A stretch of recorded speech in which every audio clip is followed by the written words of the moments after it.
I say it's a regulatory tool, every one of these points that you've raised is solved by blockchain. Let me give you an example. One of the things is about comfort. Like if you create a universal system with everybody's personal information on it, that's a honeypot. Imagine that gets broken into and then everybody gets their information stolen. Also, who are the custodians of that information? Who's in charge? There could be a number of reliable people hired to do this, but are we all going to trust that? And what about the integrity of that system? If somebody's a custodian of that data, who's saying they can't go and manipulate that data? That's the problem. And so when we talk about blockchain, we've actually got a solution that solves every one of those issues. For example, instead of having information, personal information on a blockchain, what you can do is you can store what's called a fingerprint, in technical terms, a hash of data. So let's just say, for example, I've got an ID document and I've got a document number. What I can do is I can create a little fingerprint of that document number, of that number on the blockchain. Now, if you were to view that information, you wouldn't know what that information relates to. But if I want to now be able to verify my ID document number, I can then give you my ID document number and we can use the blockchain to verify that, you see? So the blockchain becomes a verification system. Instead of a honeypot of data that's being maintained by a single entity or an organization or group of organizations, blockchain is a data verification system where you can have personal information that can be verified, but that is owned by users. So I own my document number, but what's out there is a way to verify that that is my document number. The integrity. If I put information on that blockchain, it's an immutable ledger. Immutable means you cannot change it. Nobody can change it. And so now we have a system that has integrity. And then there was another issue. There was another point that was spoken about, and I was trying to remember what that was. But essentially, blockchain is the system. It is the way for us to be able to have an ability to be able to verify personal information without actually having to have a repository of that information. And users end up owning their data. You know, there's a lot to be said about these social networks and online systems, and what happens is you give them all your data and they monetize it. Well, with blockchain, you can own that data and then you can reliably share information on the blockchain without ever having to actually give it over to anybody. So this is the amazing thing about when you look into blockchain, you realize that a lot of these problems that are raised about how do we reliably confirm the identity information or personal information about somebody? How do we know that it's, how can we have it as a universal system that nobody owns, nobody controls, and yet we all have access to? And of course, then finally, how can we trust that information? Again, this is precisely what blockchain is. It is a universal ledger, decentralized in the way that nobody owns it, nobody controls it. Now, when I say nobody controls it, it doesn't mean it's this wild west where anybody can do whatever they like. That's not what I'm saying. But what I'm saying is it's fine that we have this universal data store that has integrity and that can be private. And then only when you need to expose that information to a regulator or to a business that requires KYC, do you need to offer? Can you offer that information? So that's why, you know, these types of issues, when you get into it, if you start doing the research and you go to the BSV Blockchain Association and find out what they're doing there, you're going to realize that a lot of these problems have already been thought about and already solved. And all that's required right now is for you to go and actually implement this system. That's why it's so exciting. Yeah, fantastic. Thank you. You know, you're saying all that's required, something you said, is us to implement the system. And I think a lot of us up here, we've spoken about, you know, what we're going to do to make the changes and things like that. But coming down to the nitty-gritty of it is the consumers that we are serving. And if, you know, I'm going to be very honest, consumers are stressful. You know, everybody has different needs that obviously either your company, your product is trying to fulfill. So I want to touch a bit on what everyone is doing in your respective industries, in your respective roles, to keep it consumer centric, which is what is really important. And especially when you talk about KYC, and if we talk about people not wanting their IDs checked or wanting to shy away. I don't know why they're shying away from digital. We live in a world now where everything is online anyway. So for us, one thing that I would say that we have is a robust customer service system. You know, when there's a breakdown in, oh, I don't know how to register online, I don't know how to do this, we have somebody that's always available to help them. So I'll go from Richard, and then we can go right down this way. And everyone just touch shortly, just being time sensitive as well, on how your business and your company is keeping itself consumer centric. Thank you very much for that question. Yeah, if we look at what's happening in Africa right now in terms of internet penetration, right? There's a growing demand for digital identity verification, and for us, if you've looked at our entire roadmap, and our objective is always to make sure that, first of all, we provide a solution, even though it's quite sophisticated, because we have a lot of components connected to it, but we want to keep it as simple as possible. So therefore, we make, from the integration standpoint, as seamless as possible, keeping the tech guys, the develop guys that will be integrating our SDK, be it SDK or a clean API integration, fully supported with complete documentation, step-by-step guide. Apart from that, we also provide, during the integration phase, we provide companies with solution architects that are assigned to them to help them and guide them in case they need any question, they have anything, concern, whatever, customization. They can have someone they could talk to. And going back to our client-centric, let's say consumer-centric approach that we have, of course, the onboarding should be as friendly as possible, should be as seamless as possible. And we take that seriously into consideration and making sure that, because again, if the onboarding process is quite complicated, right, you have a high rate of fallout, right? Because no one wants that. Like yesterday, we went for dinner, and after everything, we got the bill for 50,000 naira. And I asked my brother, please make the payment. And automatically, he was asked to provide, I don't want to mention the fintech provider's name, right? He was asked to input his BVN number for just a 50,000, payment. And that's what's stressful, because he had to, start looking for it and then pull it out, and the cashier is waiting. So it's quite stressful, right? So that's why we always advise our customers, if there are steps that you do not, for sure you do not need for your end users, please remove it. We want to make sure that the onboarding process is as simple, as smooth as possible. They don't have to think. It is quite intuitive for the end users, because with that, you will have a high conversion rate. You'll have customers that are happy. Experience is very paramount, right, in this thing. Again, they are giving you their sensitive information.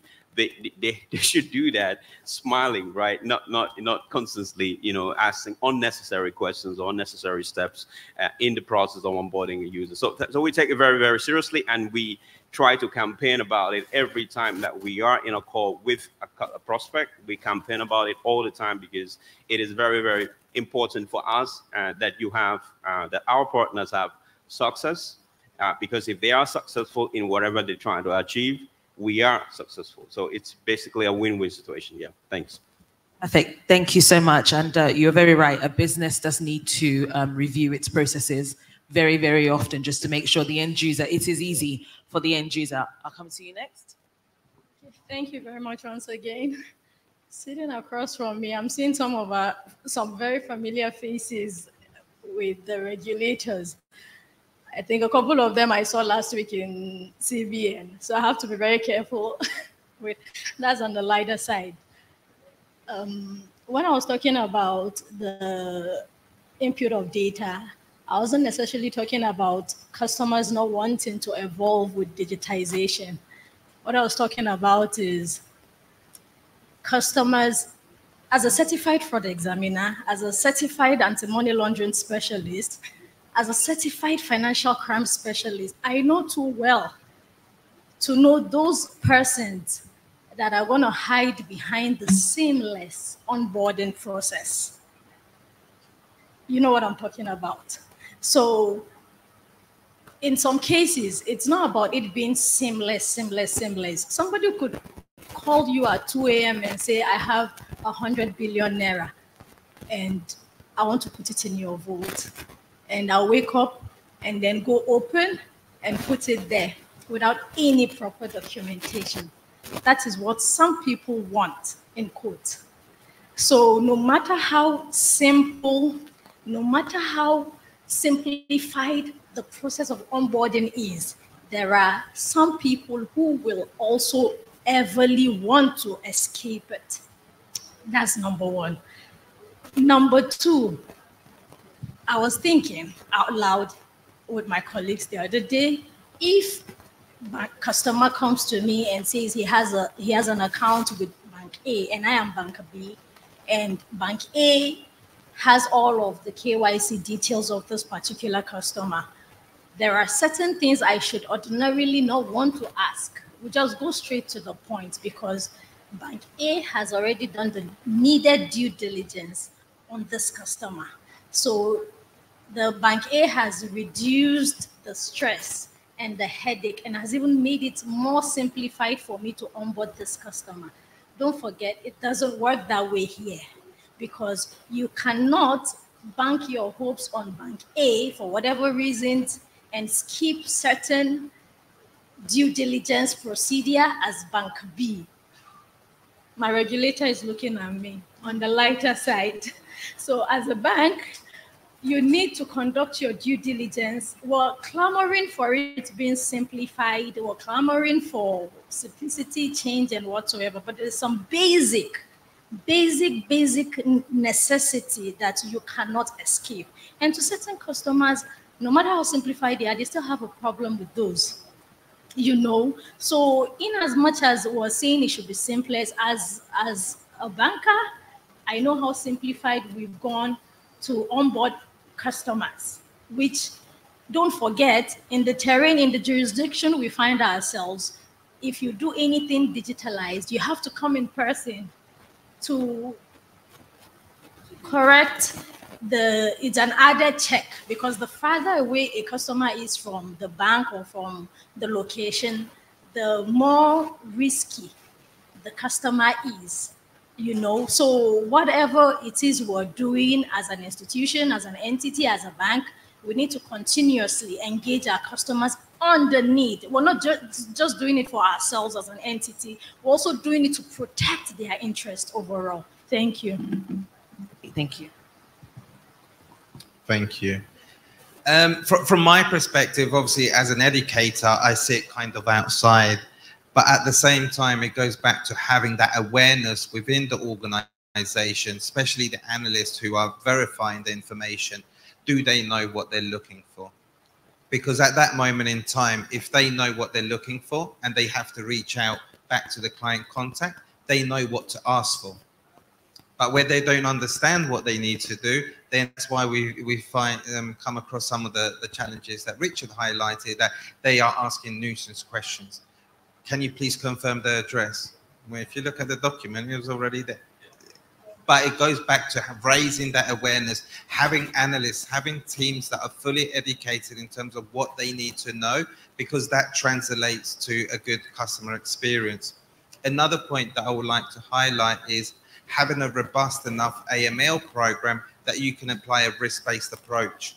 Because not only someone saying, I can't provide it, sometimes there's a genuine reason why they can't provide it. They can't travel, they can't get it certified. There's a genuine reason. But then you apply that risk-based approach in regards or in line with the AML program that you have. So it might be that you can substitute that document with something else. You're able to verify it with another point or two different sources.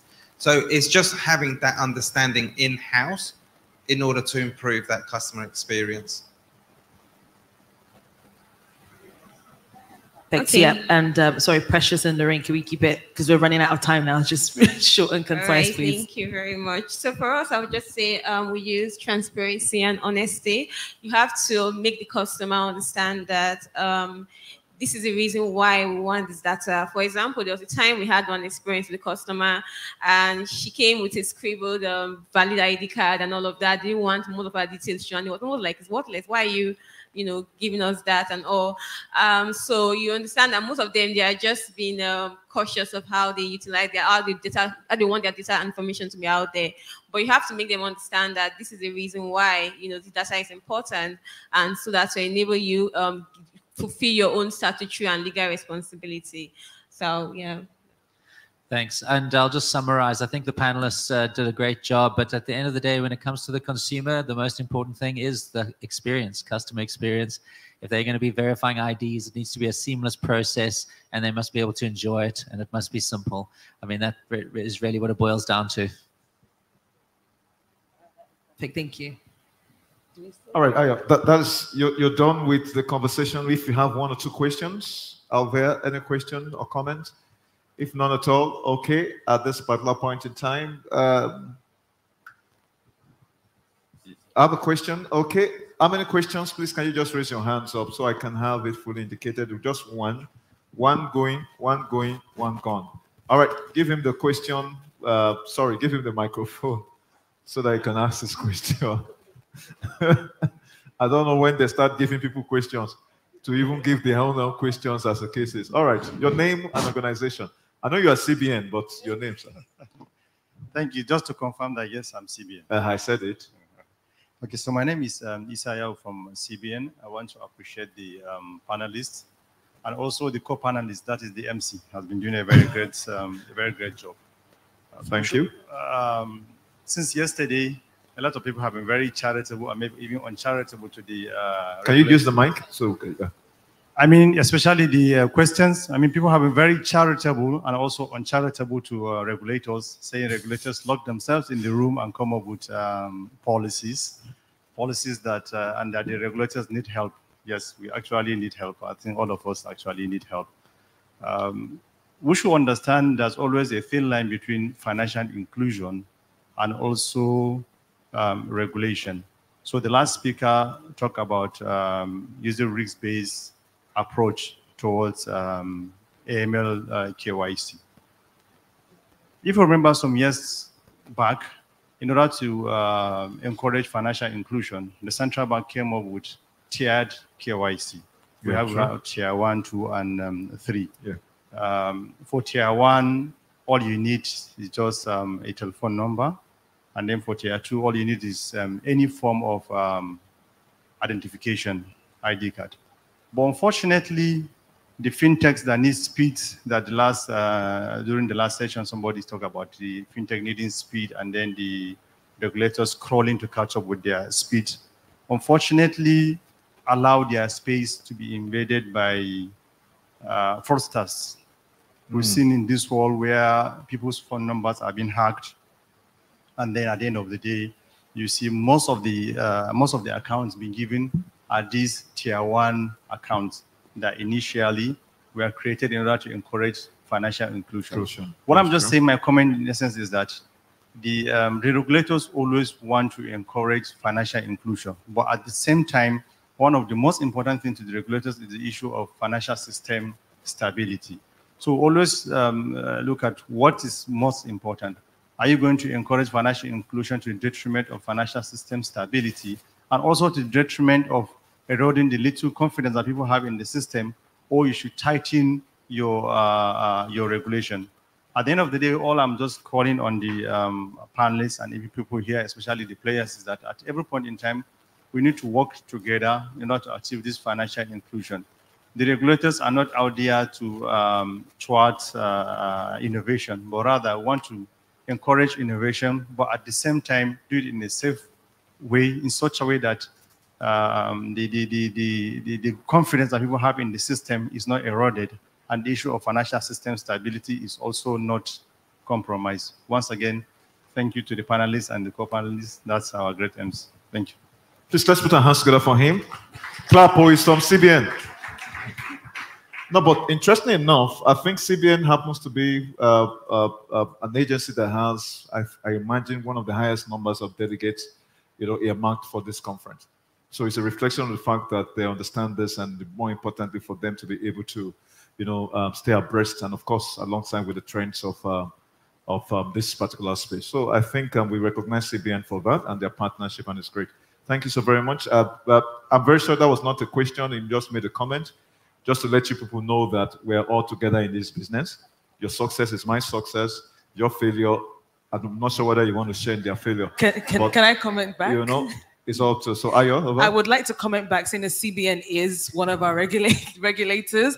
I just want to say that tooting our horn a little bit, we are one of the fintech companies. Yes, we like the speed, but we're also very heavy on regulations and compliance. And I can say that confidently because compliance stops with me, and I have said no to many transactions because they don't fall in line with regulations. So just because CBN is here, we are compliant. That's lightweight. All right, so I imagine that should be any other comments? No comments. All right, thank you, ladies and gentlemen. This has been an amazing panel session. Please, can I have Mr. Cyril as well as Mr. Graham as they come in for us to have the photo opportunity here for us to be able to capture that. Make sure the photography is compliant with CBN protocols so that we don't have any issues in terms of the bridge of... please, you can move forward a bit so that, yes, you're okay there. Just Cyril and Mr. Graham. While that was going on, I'm glad to also announce the fact that one of my organs at the top, as a matter of fact, obviously just as the case is at coming, and I'm so excited. I'm pleased to have seen him.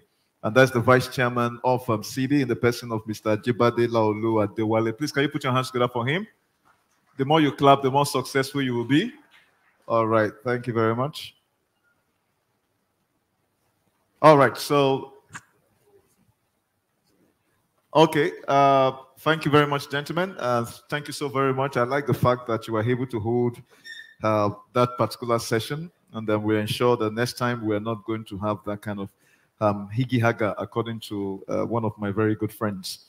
We have 2 more sessions that we're going to use to conclude for today. We have an award going on later on this evening, so we want to retire as fast as we can so that we can all be refreshed and be back here for that wonderful aspect of the program. Don't forget the hashtag that we've been announcing, so please, you want to take an advantage of that. Take as many pictures as you want.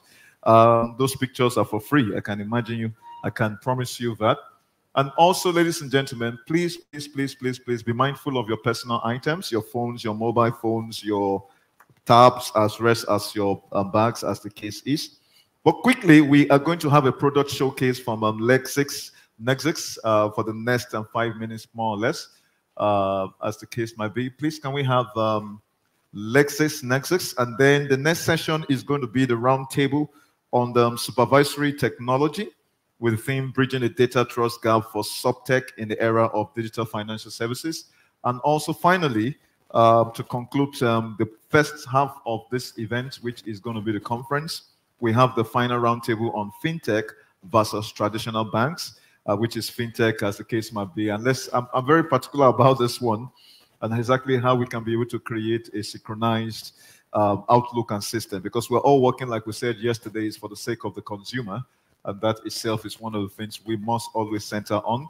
I'm still waiting for Lexus and Nexus. And if they're not ready, we're going to go straight into the next item, which is going to be the roundtable on supervisory technology, bridging the data trust gap for SupTech in the era of digital financial services. We have a lead presentation. I want to believe that the lead presentation is up, and that is going to be by the Chief Service Delivery Officer of Global Voice Group, Mr. Edward Doctor, who will be speaking. Okay, Praxis is here. So you can come up now, sir. Because of that, I will increase your time to 2 minutes. Your time was initially 5. I've increased it to 2 minutes because I've called out. I didn't see you. So, but obviously, over to you. And that's the product showcase. You have a presentation? Yes, I do. Okay, please, can we have the Lexus? Okay, thank you. Great, thank you very much. It's good to be back.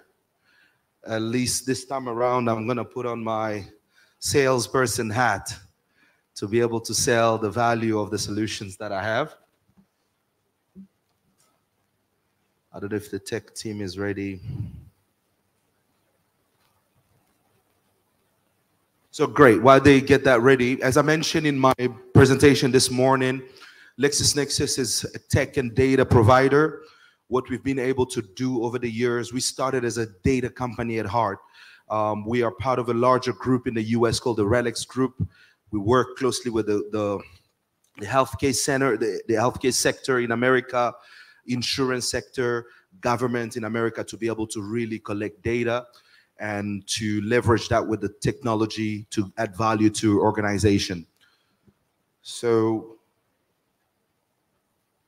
that's not me.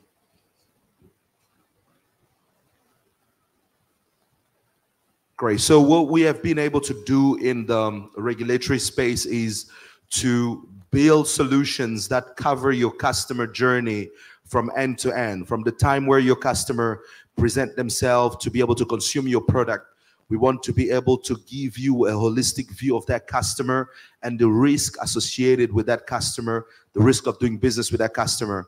And there are several channels that are covered with different solutions that we have in our portfolio that will give you additional information as you continue to conduct business with that specific customer until you decide to either offload or offboard that customer. Great. Yeah, same email address.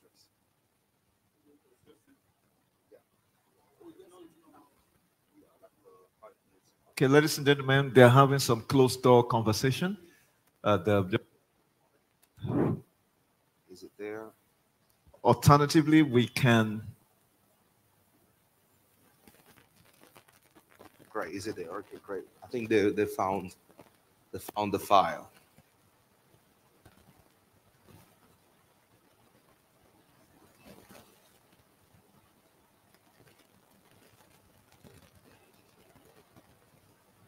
Great.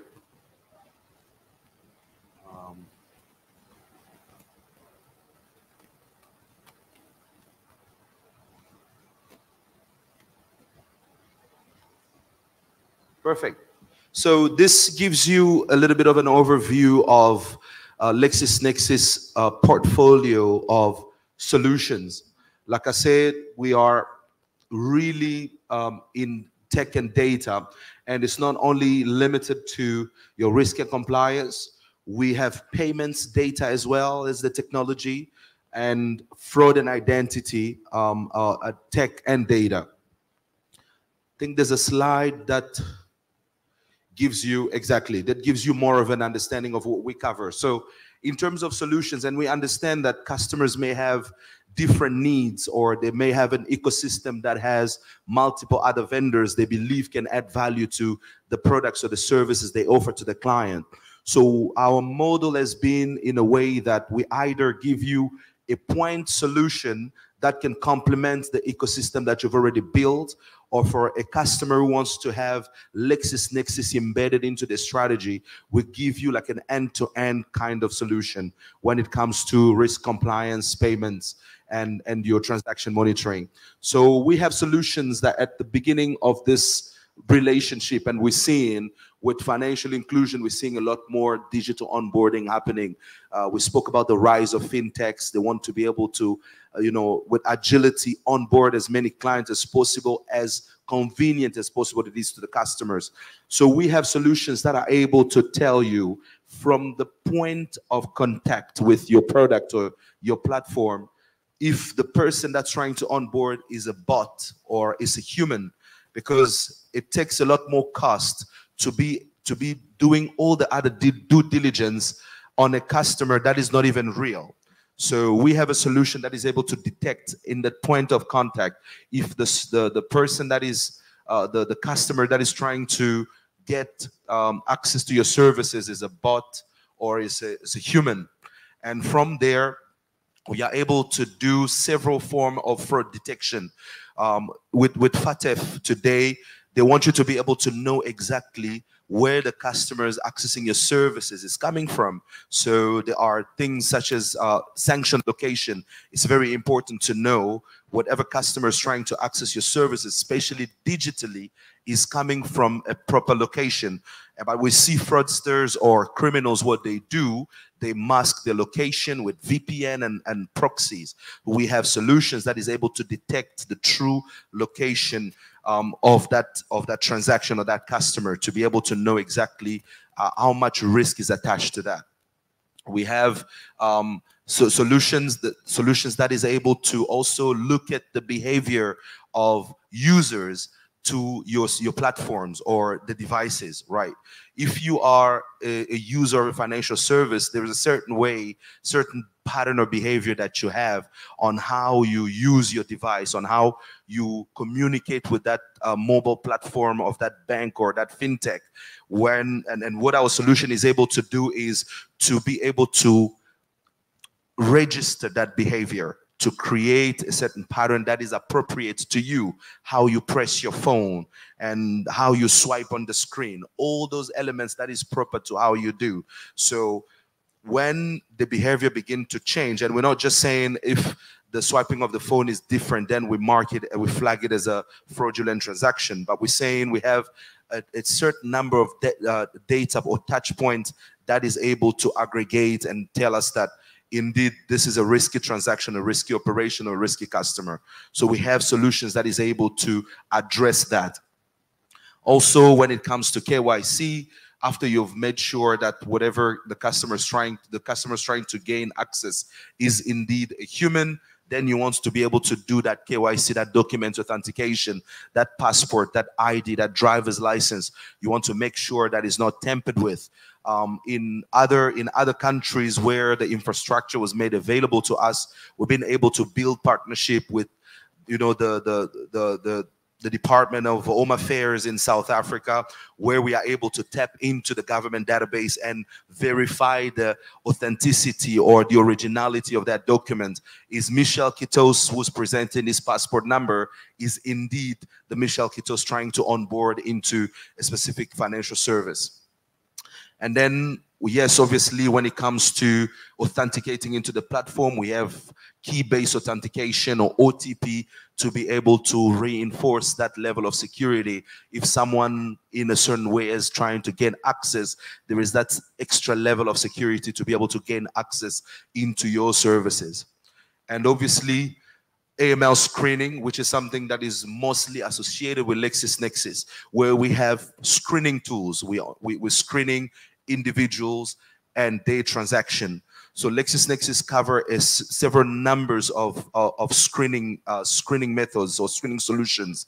We have a solution that is able to obviously screen your clients at onboarding against watch lists. So sanctions, PEPs, adverse media, enforcement, state-owned enterprises, and FATCA registration, registered business and money service businesses. And we are able to do that ongoing screening because, like I mentioned, we are a data provider. So we have a robust team of analysts that are making sure that the list and the connections of those lists are being put up to date all the time. And whenever there is an update on the list, we are able to send a signal to our system to screen your entire database because obviously the data has changed on the list. We are also able to screen your transactions, let it be a trade-based transaction or just payments transaction, whatever format it is, as long as there is information on that transaction that you need to screen, we are able to also screen those transactions. Cross-border transaction, domestic transaction, we are able to screen them against certain scenarios or certain or watch lists as well. We also do trade compliance. So that trade operation from end to end, from the moment that customer had come to the bank to be able to get funding to buy a certain product, we are able to screen that process until the product arrives. So we screen the entities that are involved in that trade operation. We screen the vessels that are involved in that trade operation. We screen the good. And we are able to do those things because of the data that we have available. We have dual use goods data that we are able to screen in a trade operation, which also will really be able to show you the level of risk of that trade operation. And obviously we have, after that onboarding, the transaction monitoring. You want to make sure that the customer is not using evasive techniques to be able to defraud your organization. So we have transaction monitoring tools that are able to help you to really monitor the behavior of the customers and how they transact, the amounts, the jurisdiction, and you can really build a lot of rules and customize the solution based on the use case that you have. So that's in a nutshell what we have at LexisNexis. There's a lot of solutions that we can provide. We also cover the banking sector, where we have bank data for correspondent banks. There's a lot of solutions that LexisNexis today can provide, and I'm I'm available to discuss. If there is anything on what I've mentioned here that is of interest, please find us on our stand, then we can discuss further. Thank you very much. All right, thank you so very much, Michelle. I have impression that you're also a preacher. The way you sound makes it the fact that. All right, good. Please, can you put your hands together one more time for LexisNexis? Impressive. The man takes an advantage of the platform, knowing the fact that it's going to help boost, obviously, not just the brand, but sales at the end of the day. Thank you for your support as well. Let me quickly recognize the Chief Operating Officer of FinTech Association of Nigeria, Dr. Babatunde Obrima, is in the house. Please, can you put your hands together for him? You're welcome, sir. Please, can we see you with a show of hands? All right. Thank you, sir. Oga, you can't be sitting at the back. Hey, you, go and bring Oga to the front, to somewhere close here. All right, sir. It's great to see you as always, and God bless you for all of your support. At this point, I would like to call on Blessing if he's ready for us to be able to get the lead presentation, which is happening virtually, so that we can roll quickly into this roundtable on supervisory technology. If he's not ready, then it will give me great delight to invite a very good lady, or madam, as you might choose to want to call it, that I met earlier on. She's obviously a woman who is quite distinguished in her profession. She's been recognized as one of the top 100 career women in Nigeria, and obviously was recently hailed as one of the top 50 women in tech, which was featured in one of Nigeria's leading publications. And this itself is quite impressive. She's going to be moderating this particular session, I believe so. And I'm talking about no other person than the Vice President of Sales of M-Tech, Madam Anatu Adegboyega. Please, can you come up and put your hands together for her as she comes up to coordinate this session? I just hope that this is not a woman's session like yesterday again. You can make a choice, whichever seat works for you. And as soon as we are ready, in case if we might have that presentation from GVG, then we perhaps will take that. But I didn't want to have you guys up here. However, we need to work with our time. The senior sub-tech specialist at Cambridge Center for Alternative Finance, Dr. Juliet Owagwe, is in the house, I believe. She should be joining us. Very great. Please put your hands together for her. Please come up. You're welcome. It's good to see you also. This is quite impressive. And then I'll understand that Mr. Coveras, the Assistant Director, Payment for Bank of Zambia, should be joining us virtually. Michael Piuchoki is in the house here. The Chair and CEO of BRAG, Bragg, is already in the house. Please, can you put your hands together for him? Thank you, thank you. He's been here very patient all through yesterday and today as well. It's quite impressive because some of the issues we're going to be looking at in this particular session, which is SubTech, is something that is very key in all of our engagement. I want to say a big thank you very much for being here, Michael. And Oluwashola Dada Ajewale, Deputy Director CBN, is also joining us as the case might be. Please, can you put your hands together for him? You're welcome, sir. You might have to take this seat. We might take out those other two seats as the case might be, if needs be. All right. So I'm not too sure whether the Blessing. Please, can you quickly find out if he's ready? Okay. Can he come online? I didn't want Hannah told them to sit this way and watch, but apparently you guys have to enjoy more of the stage exposure while we get to Doctor. All right, Doctor, over to you. And you'll be presenting for the next few minutes so that I can hand over to Anatu, and then we get on the session going on. Over to you now. Okay, hold on. We can hear you now. Can you hear us? Can you hear me? And we can hear you too. So go ahead, please.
assisting various regulators across the world, from Australia to Chile, Europe, South Africa, Middle East, Caribbean, in adoption of the latest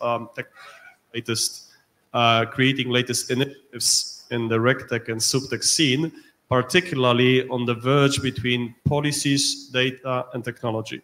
So we work with the law, with the policies that are being created or that are being put forward. We interpret the data requirements, we put forward the different needs, and then we apply a variety of technologies.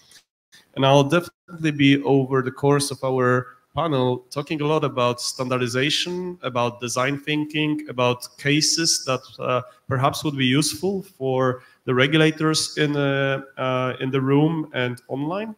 But it will be also a pleasure to take a look from the regulated entities perspective. And over there, I think it'll be great to maybe share some stories where from Singapore, from Europe, where the banks are participating and the financial institutions are collaborating very actively with the regulators, shaping up very efficient supervision.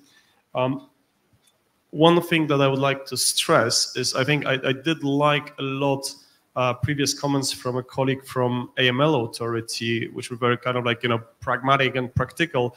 In supervision, not surprisingly, we also face similar issues and similar challenges like for instance, AML and screening and consumer protection. But I would also probably agree with Juliet that a lot of supervision is a little bit outdated. So it'll be a pleasure to debate, how we can supervise those more innovative financial services providers. What is the role of technologies such as APIs, and how we can bring more transparency, more accountability to these data initiatives. The theme of the conference is harnessing the trust, and especially through the harnessing partnerships to build the trust. Therefore, I think it will be particularly relevant to show how the collaboration with the industry through initiatives such as Bank for International Settlements and some other bodies which I have a pleasure to represent, such as the Eurofining Foundation, a non-profit organization, actually facilitate building this trust. So let me pause here and give you back. Thank you very much. And Mr. Ajewole, who, let me just say it now, who is a Deputy Director of Central Bank, but is joining us as a former participant of the Cambridge Alternative Finance Program. So all views shared are his personal views and what he has learned from the program. Thank you, moderator. Oluwaseola Ajewole is the name. I was invited there by Cambridge SupTech Lab to share my experience with the participant. Over 20 years I've been in the bank, working as a supervisor. But because of the program I'm running with Cambridge SupTech Lab, I've been invited to share my experience as regards SupTech. Thank you. Thank you. I don't know if Jimmy is online. I can't see him. All right then. Okay, so we're going to move on. And Edward is the Chief Service Delivery Officer, Global Voice Group. Thank you, Edward. So we'll start with Dr. Drake. In Edward's presentation, which I had the preview of, having beforehand, he had mentioned that data sources, and data collection systems were part of the problems that, we're obviously facing with regard to data trust. So how is the Cambridge Center for Alternative Finance approaching this integration of emerging technologies using blockchain or AI, and how is the program using that to address data trust challenges with SupTech frameworks? Okay, thank you.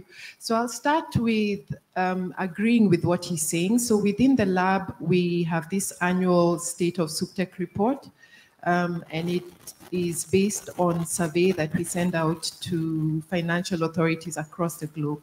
And the biggest challenge they have with data and data infrastructure is quality of data, data in silos, and so it definitely aligns with what he's saying. So within the lab, we work with them first to build capacity. So they need to understand when we talk about SupTech, can we have at least a roadmap, a strategy that guides us in terms of way forward? So not just jumping in and adopting a technology, but understanding from data standardization, data collection, data sources, all the way to your data analytics. We also help them to adopt some of this technology that will then help them handle some of these challenges.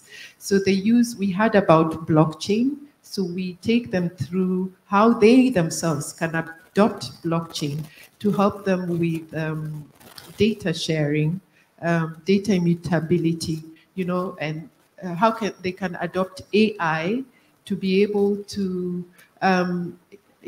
better improve their processes in terms of they get a lot of documentations and they're able to use AI to then go through the documents without spending all this, time that they're spending right now. So with AI, natural language processing, they're able to pass through different types of documents in a shorter period of time.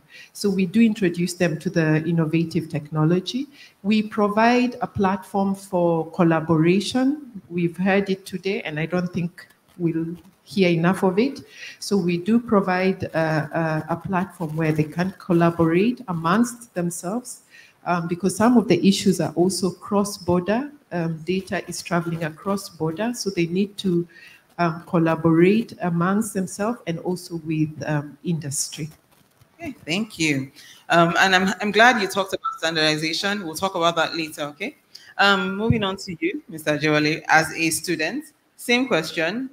What did you see? What was your view of how the Cambridge Finance, Alternative Finance Program is working to curb these issues? And do you think there's any traction? Thank you for that question. As she has told us, on issue of capacity building, that is where I fall into. And based on the program that I have done there, we have also used that experience, to influence the data collection and how we work in our department to make sure that the institutions are complying. The bank, issue of licensing, then issue of ongoing monitoring or surveillance, the experience gathered from this capacity building are also adopted, to develop standards, frameworks, and these frameworks are also exposed to the entity that did the supervisee, so that they can also contribute their quotas. That's what we call exposure. We normally call it exposure draft at that stage. The skill, the knowledge gotten from this SupTech lab and other platform of capacity building are also embedded in this framework to ensure that the fintechs, they work according to standard framework, the guidelines, and then to ensure compliance. Thank you. All right, thank you very much. So Michael, we met on Wednesday and we spoke about we talked about the data challenges that we're facing. So could you share insights on how BRAG is approaching the integration of SupTech solutions to enhance data trust and transparency within the regulatory framework of digital finance services? Well, thank you very much. So let me say first that one of the challenges that we've noticed discussing with regulators was that many regulators were looking at system ownership rather than data ownership. What do I mean by that is that the problem was you're trying to solve certain problem. Let's say, how do I want to supervise insurance tech type of companies, providing new types of insurance policies. Great. Now, what do? I set up a system to collect the data and so forth. But do I really know what data do I need to collect? What is the purpose? What is actionable? Here, obviously, come international standards. Let's say if you are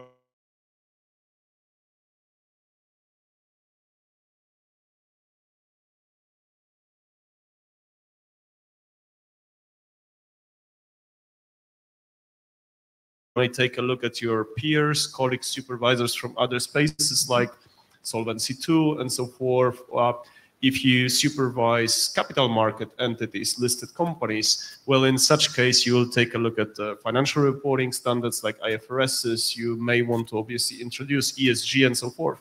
But currently, a lot of those are blending, right? And the technology is also changing this landscape rapidly. So let's take a look at recent project of the BIS, how we were seeing with them, how they wanted to supervise the stable coins issuers. And the way how they wanted to do that was not a traditional collect data from them, but rather than that, plug into the public blockchains, get one piece of data from the public blockchain and only ask the issuers of the stable coins the remaining part, and then double check whether it matches. It's a very trivial thing, obviously, but one important foundation for that was to know your data, was to understand what data are you already collecting, what data do you really need from these entities.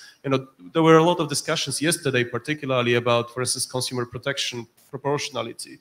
GDPR from Europe was mentioned, right? At BRAG, we strongly believe that you need to start asking yourself those questions. And this is what we do with regulators. We apply those methodologies like design thinking, where you ask, firstly the stakeholders, what is the desirability, what is needed, what are the stakeholders' needs. And by stakeholders, we don't only mean the departments, and I strongly agree with Juliet that there's a problem of siloed departments in regulatory environments and between the regulators. But you're not only asking those internal stakeholders, you're also reaching out to the banks, you're talking to technology vendors. Examples from projects from South African Reserve Bank or the European Central Bank, where they are actually collaborating with the banks, or from Singapore, the Monetary Authority of Singapore rules. 32 banks were cooperating on interpreting those rules using some of our products and so forth. So the desirability is one aspect in this design thinking. Another is the feasibility. So what are the technologies that should be best, to cater as solution, as supervisory solution for this specific purpose? Do you want to supervise transactions? Are you looking at granular, view, real-time view of the financial institution, or are you looking at more macro picture? Do you want to collect this data according to, for instance, international standards, and let's say on an annual basis, or are you talking monthly, or are you talking every second? This changes the entire landscape, right? And last but not least, and it was also mentioned here a number of times, design thinking asks you to look at viability. And viability is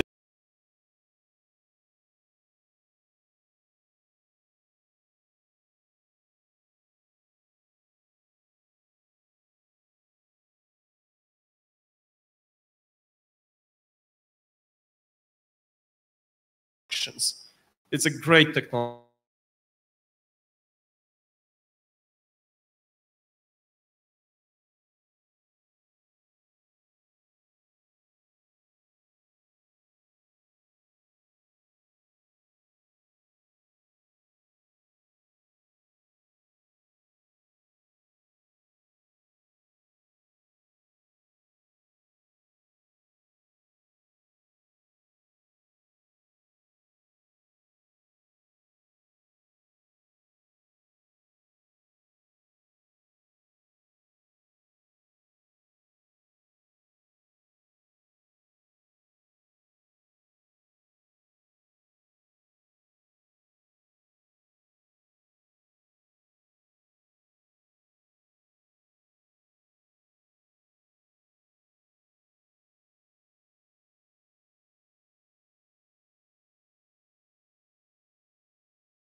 will go a long way, to achieve the objective of SupTech. Thank you. Thank you. Michael? I would say that to me, SupTech is all about building skills and capacity with people. It's not really about technology. In order to describe the data sets, understand the data, design it in such a way that it is machine readable and actually builds the trusted data ecosystems. It's all about this ecosystem. Dr. Juliet? I would say as we are moving towards centralized data hubs, granular data, we should not forget conversations around data ethics. So informed consent, data privacy, data protection. And I say this because even as we work with regulators that are adopting SupTech and having, these centralized data hubs and things like that, yet on the other hand, we are talking about data ownership, and me as a consumer, I can retract my data. So you're sitting there as a regulator, you've collected data maybe from a credit reference bureau, and it's granular, and I walk back into that bureau and I say, I want my data back. So you as a regulator, where do we draw the line? Who owns that data? Was the customer informed that their data would go and sit in that regulator, and questions around that? So we need to continuously have these conversations around data ethics. Thank you. I really hope everybody here learned something. And I know there might be somebody in the room that's thinking, okay, this may not concern me. I'm not a regulator. I'm not deregulated. But I just said, let me leave you with 5 ways as an individual that you can help protect your own data, or at least do your part to, bridge the data gap. And the first thing, just like Dr. Juliet and Jimmy touched on, educate yourself, stay informed. Make sure you are aware of how your data is collected. Make sure you're aware of how your data is processed. Be aware of cybersecurity and your data privacy. Practice good hygiene, good cyber hygiene, actually. Use strong passwords. Make sure that you have multiple 2-level authentication for those of you that have WhatsApp or use WhatsApp. Regularly update your software. I'm extremely guilty of not updating my software. I tend to ignore, to my husband's great annoyance, but regularly update your software so you're protected as much as possible. Advocate for transparency. Try to work with companies that are ethical with their data. Make sure that you know that what they're doing, they are following their regulators, or at least they're in compliance with their regulators. Promote ethical use, just like Dr. Juliet said, promote ethical use of data. Encourage businesses to get their data ethically. We have a situation in Nigeria when I used to work with the telco where data was sold to some people by some services or by some providers. So if you are a business and you are buying or purchasing data, make sure that consent was given. So you're not just taking somebody's data without their knowledge or without their consent. And make sure you report and you respond to any data breaches. I'm very known for ignoring. Don't hit that ignore button, or don't report on your laptop when he asks you, should we report this issue? Try to follow the process. Just try to do it. You are helping, every one of us as businesses and as regulators, or the regulator, to make sure that we are doing a better job to breach that data gap. Thank you all. Thank you, Juliet, Jimmy, Edward, Michael, and Mr. Jeweli. And thank you all for listening. All right. Thank you. Oh, thank you, sir. Thank you, Hanatu, for always being excellent, and the moderating session. Please, can we all be upstanding for our photographers? Can we have them do what they know how to do best? Well, they'll be in the background. They should fear not. We'll capture their images. Cyril and Graham, please, could you come up? No. Do it in the middle. Don't worry. Next time they'll come to Nigeria physically. All right. Can we do that? But we'll capture you guys. Don't mind me. We'll capture you guys in the background. Cyril and Mr. Cyril and Mr. Graham, please, you want to come in? Let's not forget the African Day. Tonight we will be celebrating all of that. And it's going to be an amazing affair at the RegtechAfrica's awards that is going to be holding. Good. No, hold on. Please, can you come forward a bit? Is there something here that we can see? All right, good. Is there a gully or something that everybody seems to want to avoid that spot? Dennis, quickly, as we were doing that, have you had a snapshot? Just hold on a moment, please. I'm in the pictures. Please snap. It's important. Are we going good? Are we good? All right. Thank you. And I think I want to do something quickly. As it is, gentlemen, it's an amazing one. Great. Anatu, thank you very much for moderating the session excellently as always.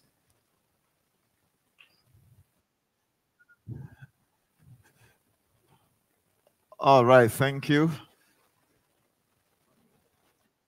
Thank you, gentlemen. That is excellent. Great. At this point in time, we are going to the last session of the event tonight. But we will have that video for the next 2-3 minutes so that I can get some of my persons making sure that they are on ground. But please kindly just bear with us. We want to showcase 1 or 2 other brands from where we started. Thank you very much, Amshola.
All right.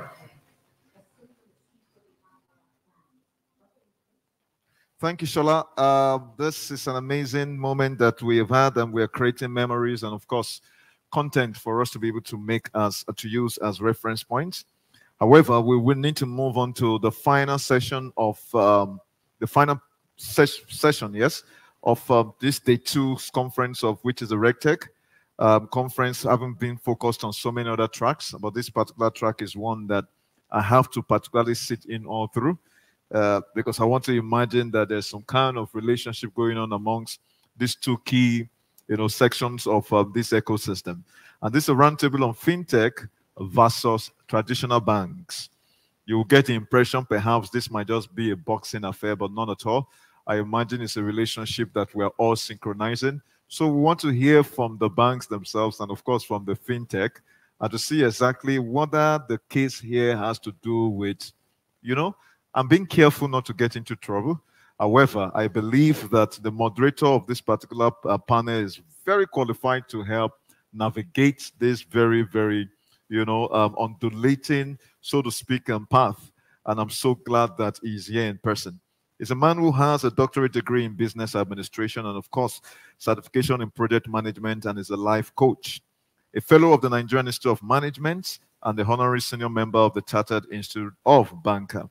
A man who is very passionate about fintech, and he has demonstrated that in so many ways as being a multi-skilled individual with experiences that are quite vast. I'm talking about no other person than the Chief Operating Officer of Fintech Association of Nigeria, Dr. Babatunde Obrima. Please, can you put your hands together for him as he comes up to moderate this particular section? I understand one or two of us are going to be joining us virtually, and that itself is an amazing, amazing aspect of what we are looking at. This is the final section, but this is not going to be like yesterday. Yesterday had its own uniqueness and its own unique options. However, I'm very much excited now to also introduce a gentleman that I hold in very high regard.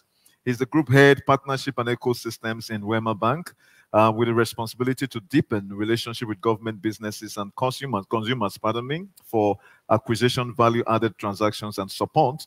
He is currently the Vice Chairman of the Committee of E-Business Heads, Industry Heads, which is acronym termed CB. Please, ladies and gentlemen, can you put your hands together for Mr. Ajibade Laolu Adewale as he comes up to take his own seat and spot. All right, and I know that we have other individuals who will be joining us as it is on this wonderful panel. And I'm glad that the moderator is very, very well qualified to be able to make sure that we man this in the most wonderful way. And I understand that there is a Mr. Ibrahim Aliyu. Mr. Ibrahim Aliyu is a man who is the deputy director, in the bank examination department of the NDIC, and is going to be joining them on this panel. We're talking about ensuring that we save money. At the end of the day, our money is safe. You know, you're welcome, Mr. Ibrahim.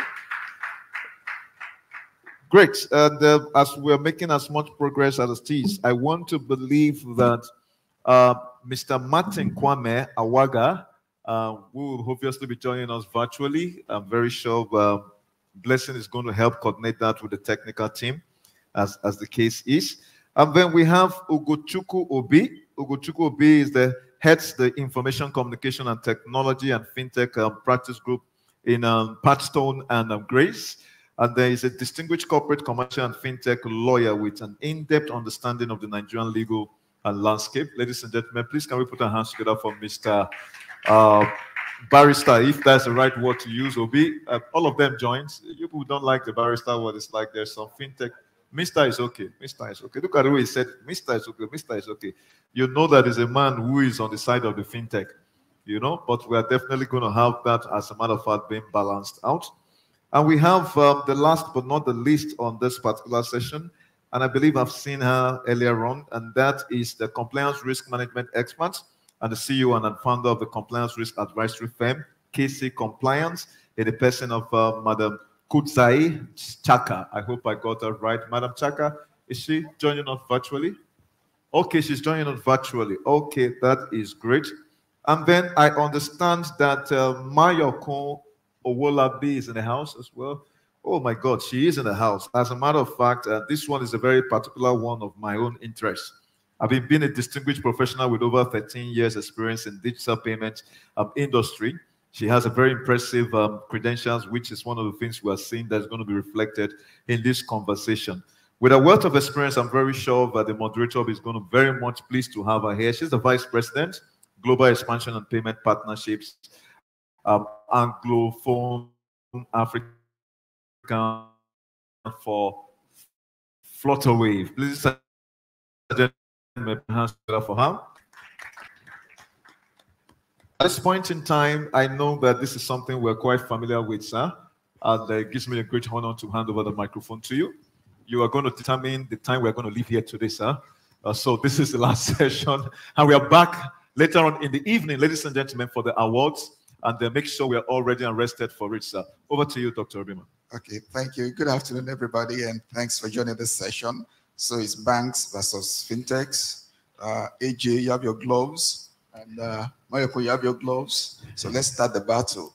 You know, so in 2019, I had gone for the CIBN annual conference in Abuja, and I was introduced to this gentleman who happens to be the regional director, ED in a big bank, one of the big banks, and they said, "Oh, this is the CEO for FinTech Association. So you are the ones.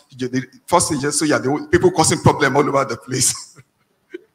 So I said, "No." So for us at FinTech Association of Nigeria, our first objective is connect, which speaks to collaboration. Nobody knows everything, and nobody can finish everything. We must all work together. That's why for me, at the FinTech end, I'm so sad that the banks, holding companies are beginning to set up FinTech subsidiaries. No, we shouldn't do that. We should work with the existing FinTechs, leverage on the solutions, and collaborate to do that. But it's happening. So what can we do? So, Bayok, I'm going to start with you. So Flutterwave, you've done so much. You've expanded into a lot of African countries. And also, how do you see our mobile money services is, how are you leveraging that, to bridge digital trust gap within the ecosystem?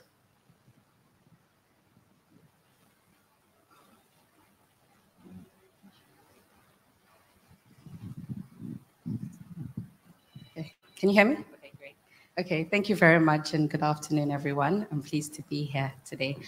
Okay, so to answer your question directly, so whether it's financial inclusion or economic inclusion, mobile money services has done a lot to be able to reach the unbanked and underserved population.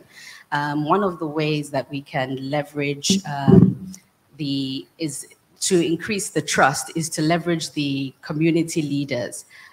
So the community leaders in the rural areas, because this population or this segment of people usually trust people within their community. So it's believable when it comes from their leaders.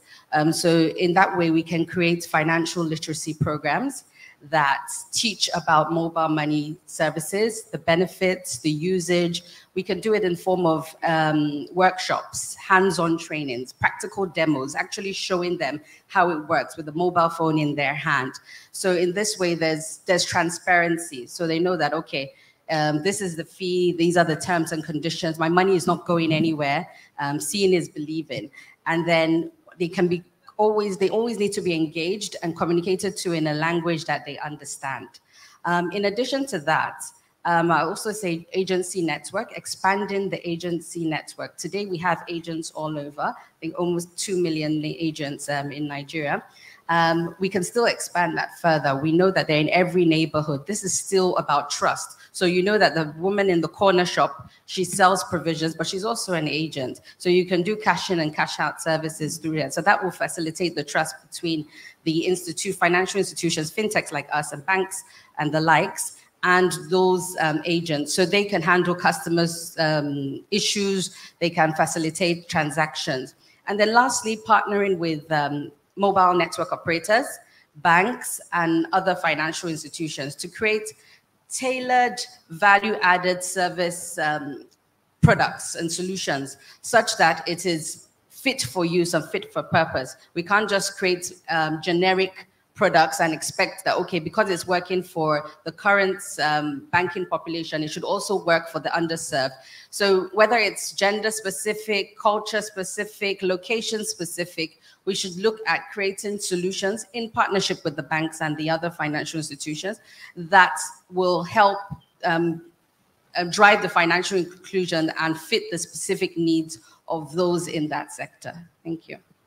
Thank you, Maiwa. So, I mean, it's amazing what fintechs have been able to do in terms of, reaching the unbanked and the solutions that they have.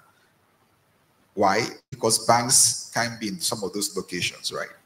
So, let me come to you, AJ.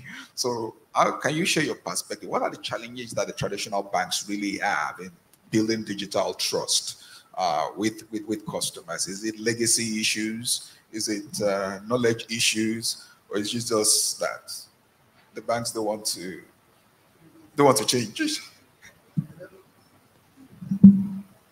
Hello. Okay, thank you very much. My name is Ajibade Laolu Adewale. And again, like Mayakun said, I'm so happy to be here. If you're expecting fight between myself and Mayakun, I'm afraid you won't get it today.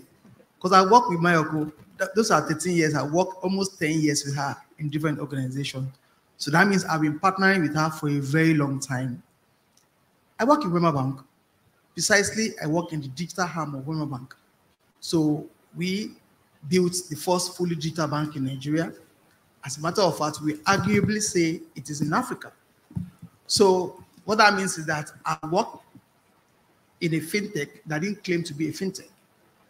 And the idea for us was to build something beautiful like that, digitalizing most of the journeys, then attempt to digitalize the bank from that perspective. And I think that's what some of my colleagues or partner banks should emulate instead of trying to create something different for themselves. What I'm trying to say is that there are challenges, and I'm not sure it is banks that should solve all the challenges. First challenge I see will probably be a case of stability. There was a time during that cash crunch of last year, the perception is that fintechs are more reliable. The reason is because a partner like Flutterwave, for instance, can partner with this bank and integrate successfully. Then goes to another bank and integrate. In my own case, I can't integrate with a bank. It's not likely because there is small competition between us. So when there is problem with the interbank infrastructure, what that means is that I won't be able to credit a bank, another bank account, because I rely on that interbank infrastructure. Because Mayokun in Flutterwave has integrated directly to me and has integrated directly to this other person. So Mayokun can bypass that central switch and work directly with with those institutions. So it appears Mayokun is stable and I am not stable as a bank. In reality, it is that interbank infrastructure that is unstable. When she was talking the other time, she mentioned 2 million agents. I probably don't have, not that I don't have the capacity for that, but that's not my focus. She is licensed to do that. Yes, I can expand to go and do that, but that's not what I want to do at the moment. There are several things to do than that. So Flutterwave is focused on that. There's also the issue of pricing and rewards. So if I buy airtime on these banks app, it's whatever you buy is what you get, because just buy and go your way. But Mayokun can give some sweetness because she's trying to endear that customer to herself. There's also the issue of speed and settlement as well. There are guidelines to settling transactions. So if I do a card present transaction on a POS, there are guidelines. I give you your funds tomorrow as a merchant. But Mayokun has the deal some other ways. In fact, she may have borrowed funds from us as a bank just to give the merchant instant credit. She knows that this money will come, but the timing of coming, the customer wants the money now, or the customer doesn't mind having the money now. In my own case, there's process. There's this what the regulators have said.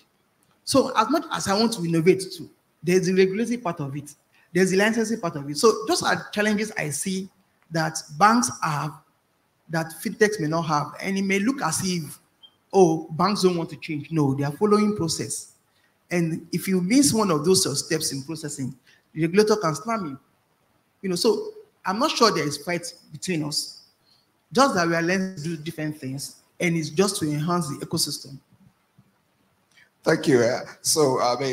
What you're saying is that the fintechs are more flexible than the banks, which is fine. Maybe that's why the holding companies are setting up subsidiaries, so that they can leverage and tap into that flexibility which the fintechs do have.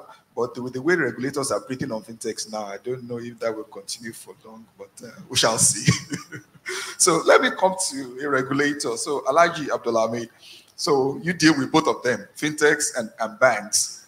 What's been your experience in terms of, you have to ensure customers' deposits that are sitting with these financial institutions. What's been your experience between the fintechs? Which ones are more difficult for you to deal with? Thank you, sir. My name is Ibrahim Aliu.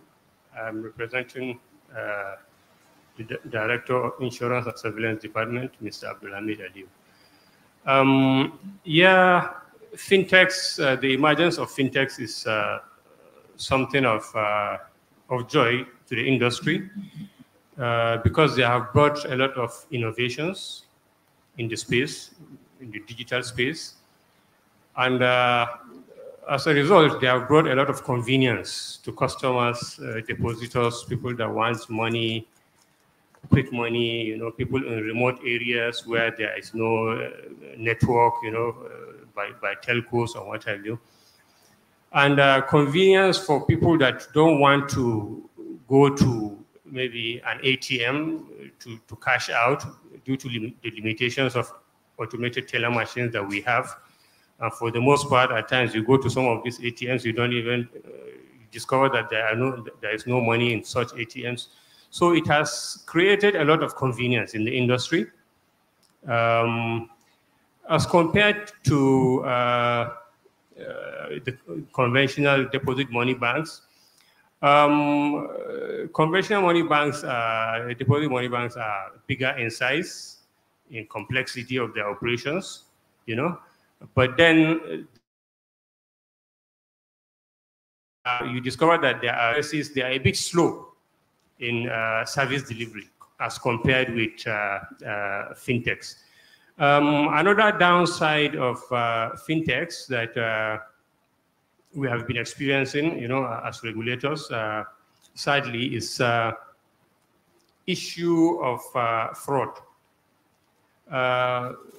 And fraud is resulting to huge losses.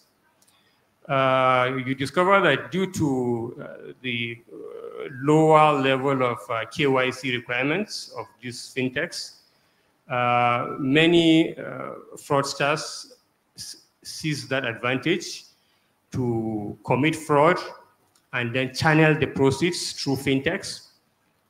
And by the time you try to contact the fintech, you know, you discover that they have moved the funds from that fintech to a wallet. And from that wallet, they utilize the funds to, they spend the money. So at the end of the day, it becomes very difficult to track such funds. And as regulators, our primary interest is to protect depositors, you know, and then ensure the stability of the financial system. So this is the experience we have as regards fintechs vis-a-vis deposit money banks. Okay. Thank you. Thank you, sir. So Kudzai, thanks for joining. Can you hear us?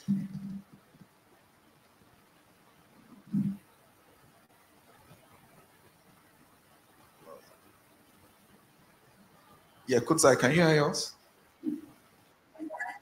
Okay, great. So I'm sure you heard what the regulator just said. So from a compliance perspective, how can we have regulations that will help to deal with some of these issues of fraud, unique challenges of digital financial services in the industry across Africa? Because fraud is not a Nigerian problem. It's a global problem. As a matter of fact, the figure says that by 2026, cybercrime will cost $20 trillion.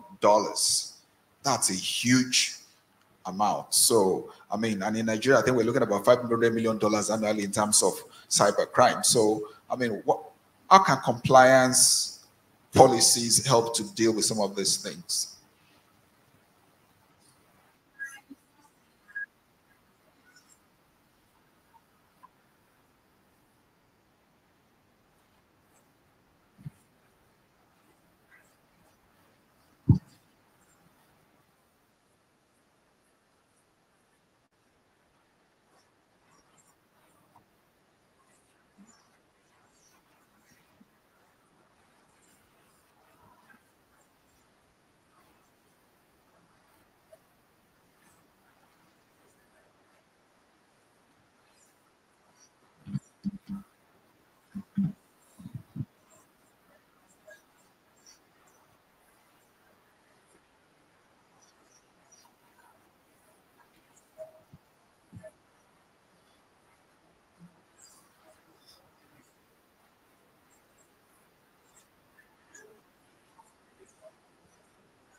Thank you.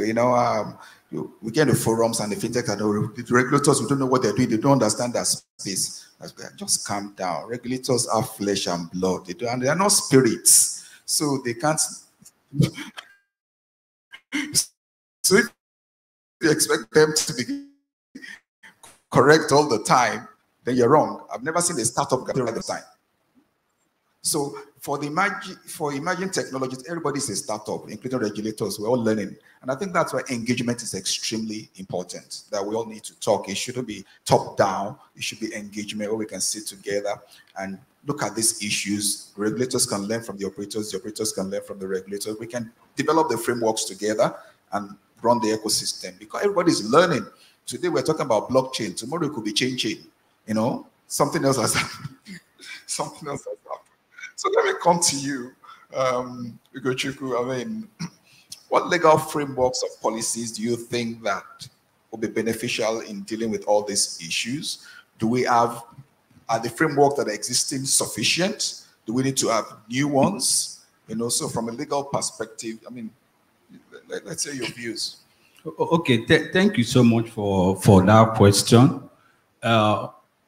Before I start, my name is Mr. Ugochukwu. I'm a fintech technology lawyer. I am partner in the law firm of Pagestone and Grace. For me, digital finance facilitates financial inclusion. Trust is the bedrock of financial interaction, especially in the realm of digital finance. If you agree with me, in Nigeria, like many other African countries, Nigeria has been experiencing a rapid evolution in its financial landscape, largely driven by technological advancement and the changing consumer behaviors. But despite the promise of digital finance, you find out that we still have significant trust gaps and challenges that have hindered the potential benefit of financial inclusions. And some of these challenges are related to issues around security concern, privacy issues, data protection issues, the reliability of digital payment platforms, and transparency in financial transactions.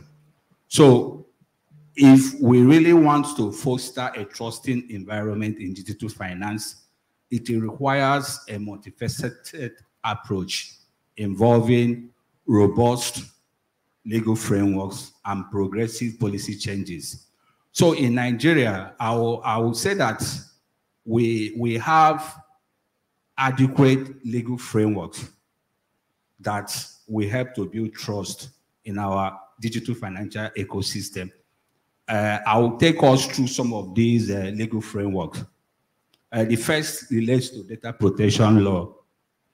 Pre-2019, assuming we are in pre-2019, I would have been scared to say that users or consumers of digital financial services will be scared in terms of how financial service providers will be collecting and processing their data. But presently, we had in 2019 the Nigerian Data Protection Regulation issued by NIDA, which bettered what we have today, the Nigerian Data Protection Act 2023. And that act is very comprehensive and is largely modeled after the EU GDPR. And most importantly, that act aligns Nigeria to global best practices in terms of data protection.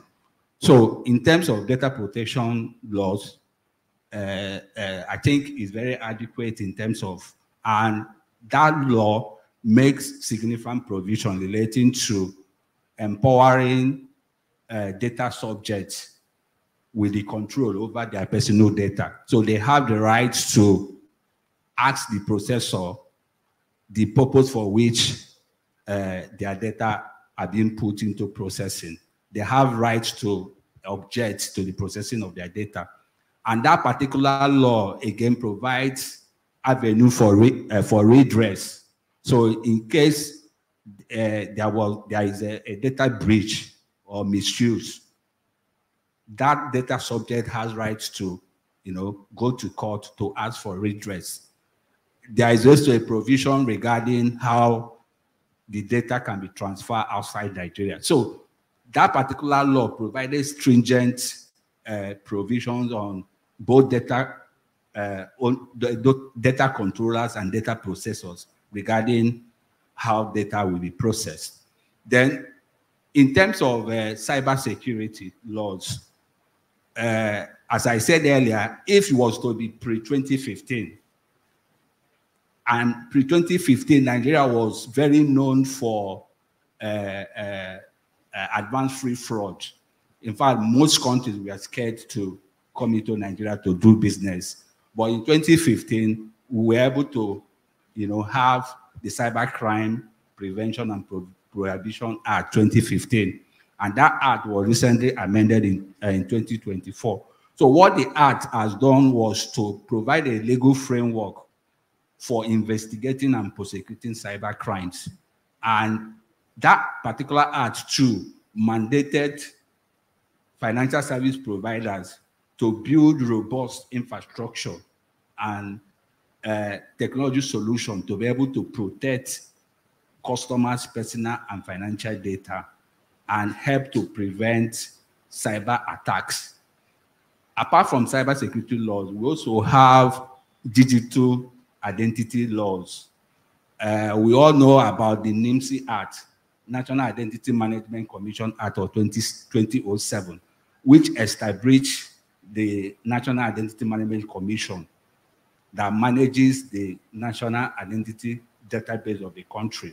We all know about the NIN, National Identification Number.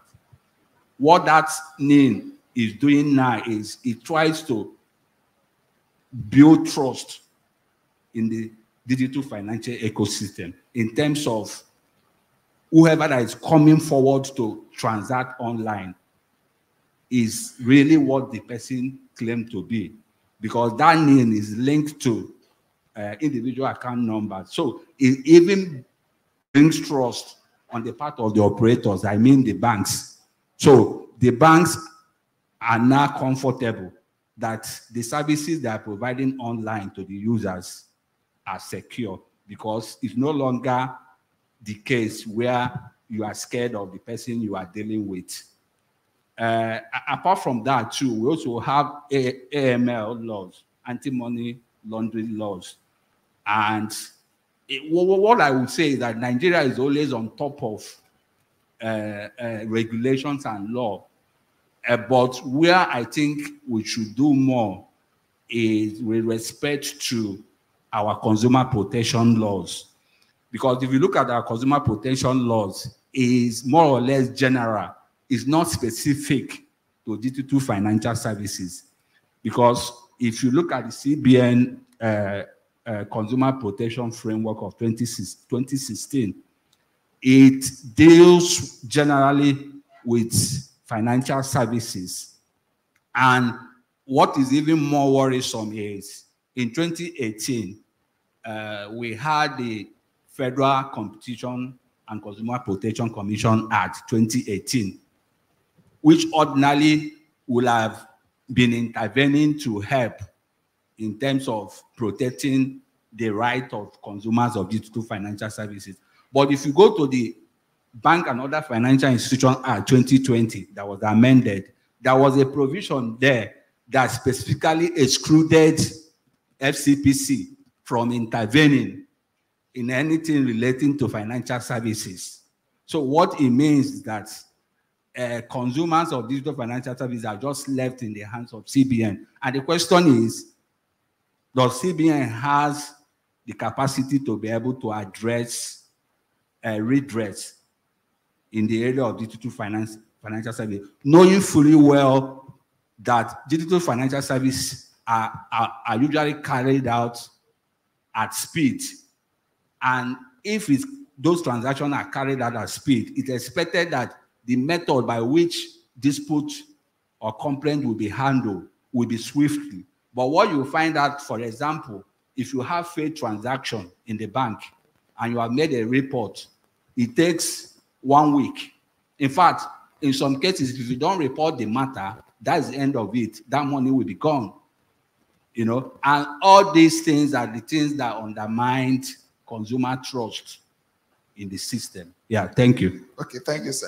I think that somewhere or the other, CBN and FCCPC have found a way to work together, irrespective of that act. And we saw with the digital lending issue. But that is the position of the law. Yeah, I agree with you. But they found a way to work together. So I think it's a good development for the ecosystem. So let me come to you, Mayoko. Nigeria is a bank-led financial system. So fintechs can go to clearing. So either you like it or not, that marriage between fintechs and banks is compulsory. So how have you found ways, I mean, with that structure, how have you been able to innovate with the banks, you know, to develop products, provide your services, make your customers happy, and make the banks make money too? Okay, thank you for that question. I think Jibade had actually even touched on it earlier, where he spoke that we always collaborate. It's the partnership between banks and fintechs. It's gone out the days when... No, so America, I want us to give us specific cases where, I mean, as Flutterwave, you've done something with a bank and you can, and Sure. how it's turned out good for Sure. you. Okay, so yeah, like I was saying, I said gone are the days when fintechs or banks used to view fintechs as competition. It's now a case of collaboration, partnership. How can we work together? Like Jibade rightly said, we usually have brainstorming sessions on what more can we do? How can we grow this partnership so it's mutually beneficial for both parties? So how have we been able to do that? We've been able to complement each other.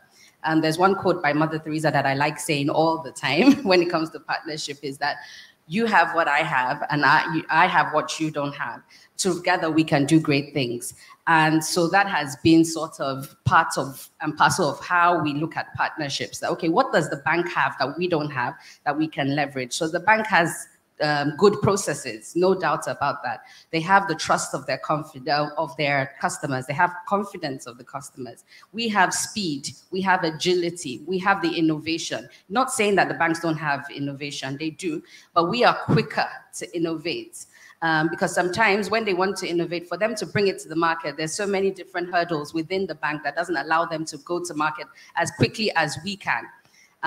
So that has really helped us working with the banks and say, okay, they have this infrastructure, let's leverage this and develop a more comprehensive, well thought out solution. And at the end of the day, we're all got in for the same thing. It's the same goal that we want, and we're all going to get a share of the pie. To specifically speak to areas, we've also seen areas such as lending that has helped us with partnership with the banks, e-commerce, leveraging the banks, card acquiring, mobile money networks and all that. We've also done identity verification, working with the banks, BVN verification and things like that. So that has really helped us to expand our reach, especially to reach customers that maybe the bank may or may not have existing footprint. So we can go in there and serve those underserved population and the unbanked population. So collaboration is not a thing that will stop today. It will continue, and we'll continue working with the banks. Thank you.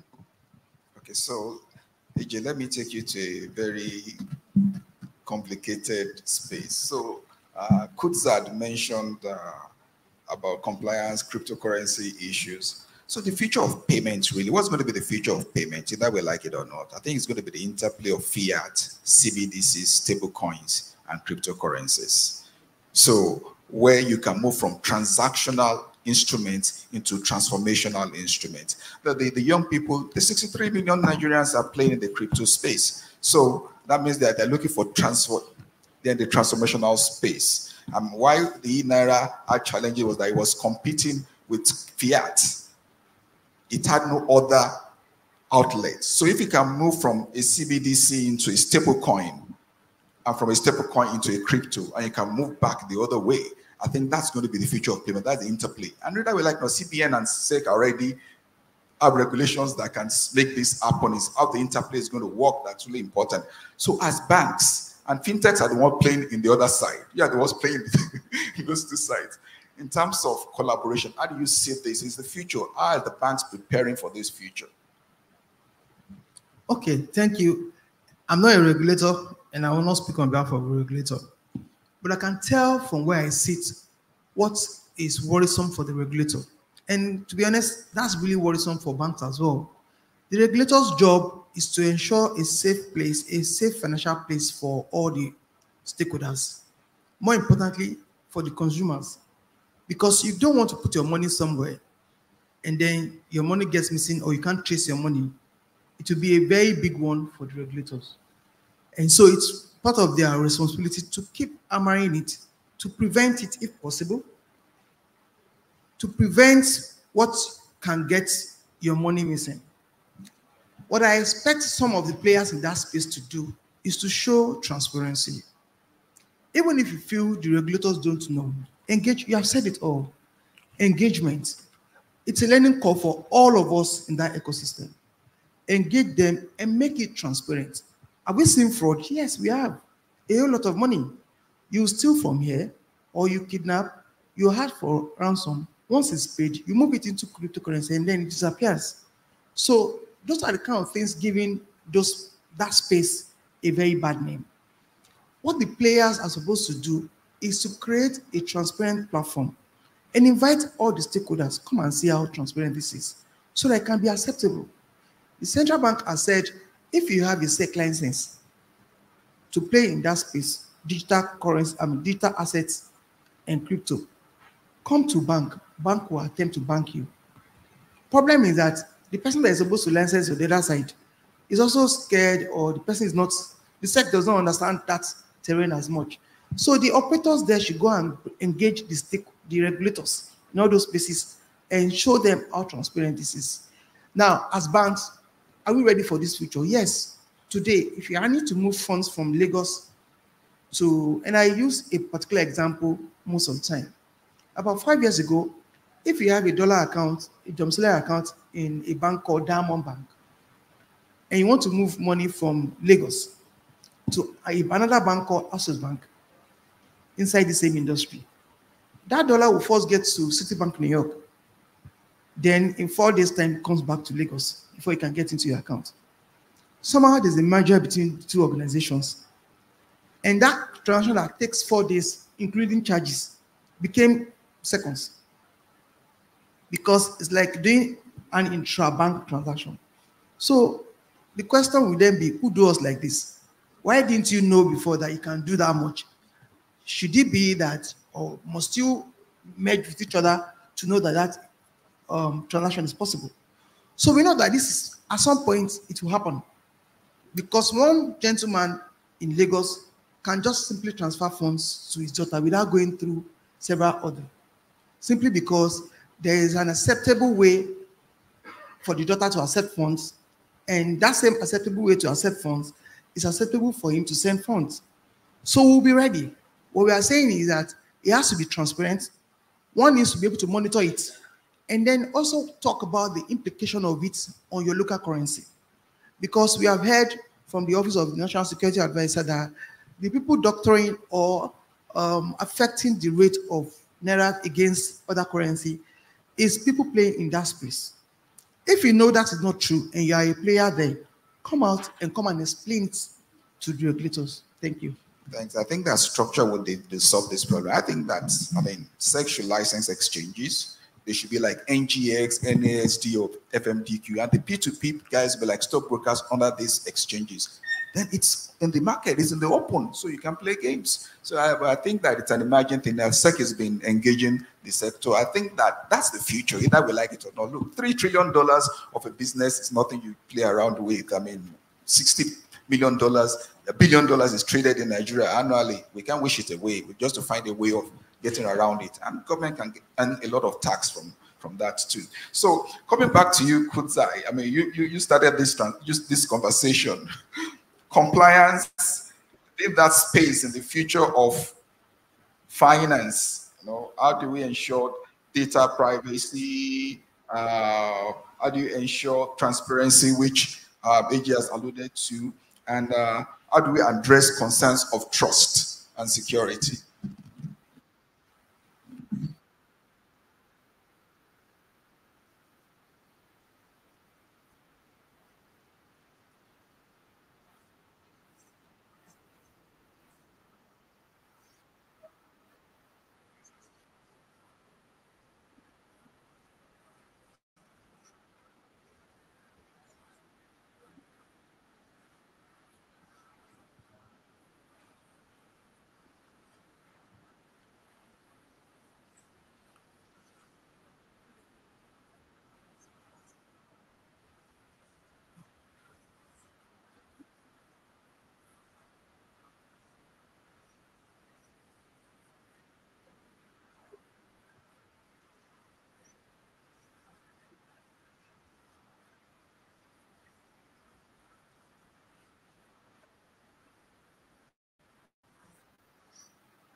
Thank you, Kudzai. So, Elijah, let me come to you. What advice do you have for fintech? It's a young ecosystem. That's my first question. The second question is a troublesome question. So, if exchanges are licensed, will NDIC also insure crypto assets and cryptocurrencies? You don't have to answer if there's no. Thank you, sir. No position, sir.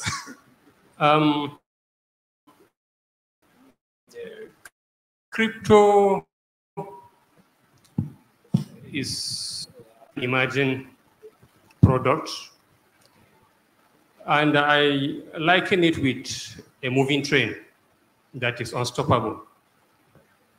However you look at it, yeah, it has its downside, risks. It can be used for money laundering, terrorism financing, and all sorts of shady deals, But it has lots of advantages. It brings about cost efficiencies, significant cost efficiencies in conducting financial transactions. It brings about innovation. And it has with it anonymity features. It's immutable, and I'm talking about the data, the nature of the data. So CBN and NDIC as regulators in the financial system, particularly the banking sector, we are a bit circumspect, with fintechs. We have actually banned the use of fintechs, officially. And most recently, we had a very sore event. What happened with Binance is all over in the news. It has been discovered that they are principally behind what we are experiencing in our foreign exchange market, They have, people used them to transfer over $20 billion, which has significantly affected our foreign exchange, exchange rate rather. So, like I said, it's a moving train, and it's not something that you can deny your population in the long run. You must conform.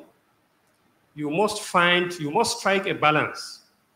See, because its advantages, its shortfalls. So how do we strike a balance?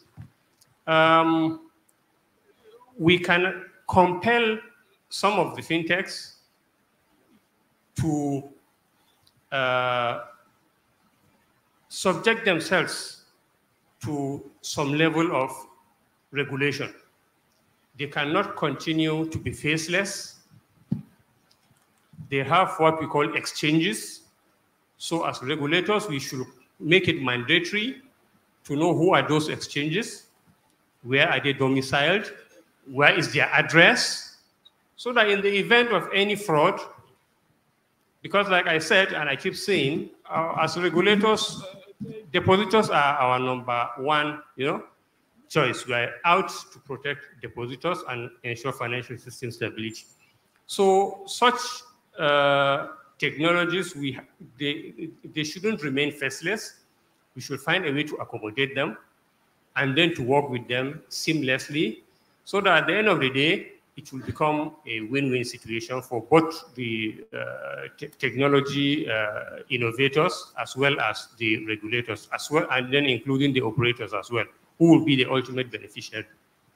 Thank you. Thank you very much, sir. I mean, I agree with you. We need to, regulations are extremely important. Financial systems are stable as the regulations that govern it. So regulations are important.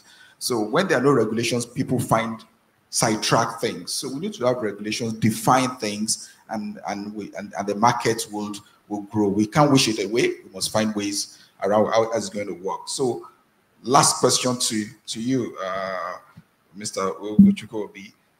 So in all of this, we've talked about cybersecurity, fraud, and things like that. I mean, I think one of the big challenges we have is that we do not have strong institutions. So there's a fraud. I mean, one banker was jailed for 121 years for a fraud in his bank, right? But we have people who have been accused of taking 20 billion, 90 billion, and they're still walking the streets. That's fraud too, right? So how can the legal system ensure that? Because if with strong institutions, with strong penalties, I'm sure that our stiff penalties will be able to, some of the challenges that we see, we should be able to deal with them. So from a legal perspective, in 2 minutes, because our time is almost up, how can we deal with this? Okay, thank you so much for that question.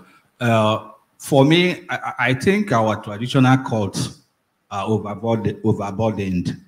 So allowing them to be adjudicating upon fraud cases arising from digital financial services might not be the appropriate for us at these circumstances. So what I will propose is if we can have a specialized court.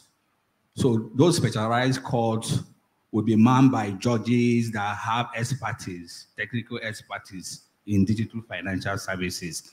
Because most times you find out that in some of these fraud cases, because of the fact that the judges do not understand the complexity of this transaction. So based on technicalities, the fraudster will be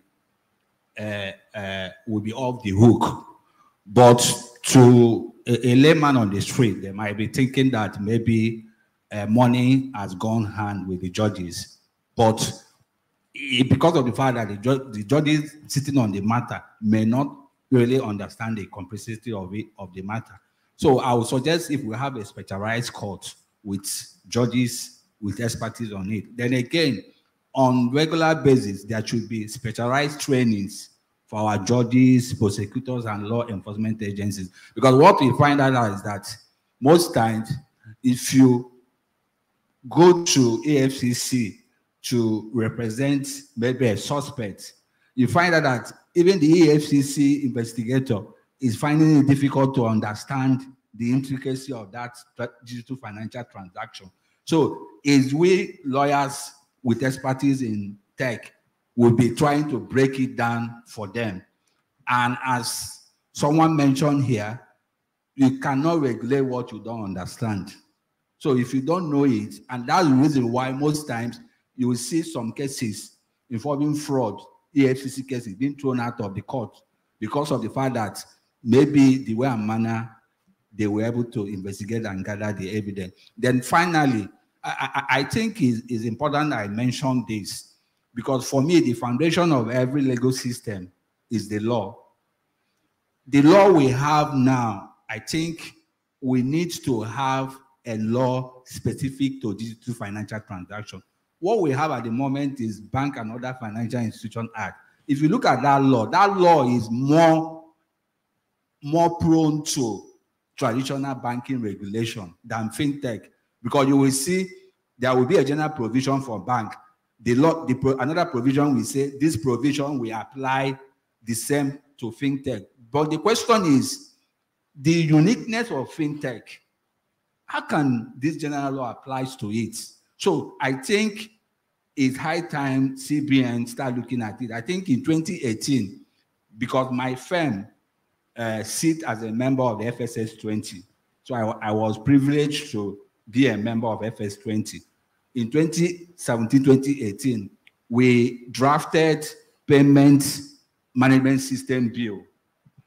It went through the public hearing, but because of the way our system is, once new government goes, another one comes in, they will jettison whatever. And even that law, that bill was passed into law, it will give clarity to payment system in Nigeria. Because what you will see in Nigeria is CBN keep on churning out regulations to meet up with changes in the digital financial services. And most times, the practitioners too, you might even forget that there are such regulation existing because there are too many. But if you have a law, a unified law where you have everything in place, it makes it easier for everybody and even for our legal system in case of when there is a dispute to be able to go there and find answers to the dispute. Thank you.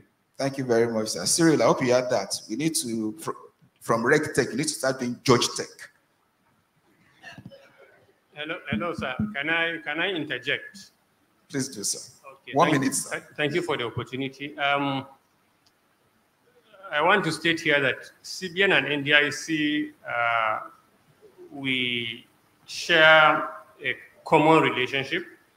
Actually, we have 4 mandates as NDIC, deposit guarantee, bank supervision, failure resolution, and then bank liquidation. So out of these 4 mandates, we share 2 mandates with CBN, which is banking supervision and then failure resolution. I'm not trying to hold forth for CBN, but I want to correct an impression that my friend just pointed out. He mentioned that central bank is always churning out regulations, which doesn't sit well with the operators and what have you. And he feels that it's better to have fixed set of rules and regulations. But it's important to understand that that cannot be possible because we are living in a very dynamic system. Things change every day by the minute. As regulators, you discover that, yes, you have a stake, you have a reputation that you must protect. While you are trying to ensure proper governance, to ensure stability, you discover that operators, if I say operators, I'm not only limiting it to maybe deposit money banks, no. NDIC, we supervise, apart from deposit money banks, we supervise non-interest banks, payment service banks, mobile money operators, so primary mortgage banks, and what have you. And then, so what I'm trying to say is, as you are trying to ensure there is regulation and there is order in the system, the operators are trying to circumvent what you are doing. The moment you issue a regulation today, some people will be out there to look for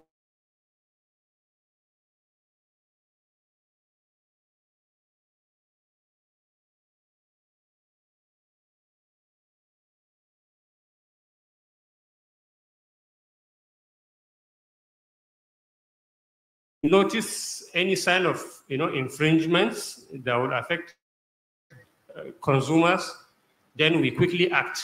And I think that's the best way to go. So that's just to correct an impression. Thank you. Thank you very much. So there's no war between banks and fintechs. We just finished the war now. But we need to work together, but not just banks and fintechs, but with regulators also. I mean, I think it's supposed to be teamwork between the 3 parties to grow this ecosystem. The opportunities are huge, and we can solve some of the problems that are there if we just sit together, discuss these things, and rather than fight over. It should not be us versus them. You should be working together as a team. So thank you very much. I'd like to thank all my panelists and Kutza, who couldn't join us here physically, for their contributions, and you, the audience, and enjoy the rest of the day.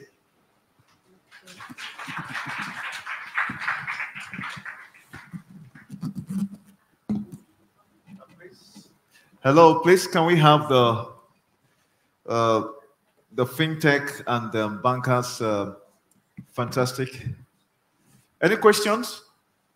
I'm very sure all the questions have been answered in the deliberation.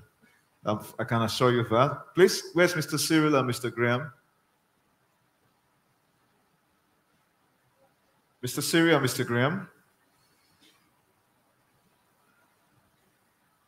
And if I have all my speakers here today, please can you come up, including my keynote speakers? Please kindly come up. All my speakers for today, if you're here, please come up. And of course, my speakers, if you are any of my speakers or panelists and you're here, please come up. Mikhail, you've changed all of a sudden. You're ready for, please come up. I need all my speakers that were here to please come up. Kuma, please come up as well. Join them. I know you're taking another activity, but please come up. We want to capture this moment as well. All my speakers and panelists. Is Mr. Imade here? Sheila, were you a speaker, moderator, or you are the co-MC? Please, can you kindly come up? Please, all my speakers. Where's my friend from, is it Zambia or Malawi? Or is I'm looking for his trouble. I was hoping he was going to just... Yeah. All my speakers, please, can you all come up? Are we good?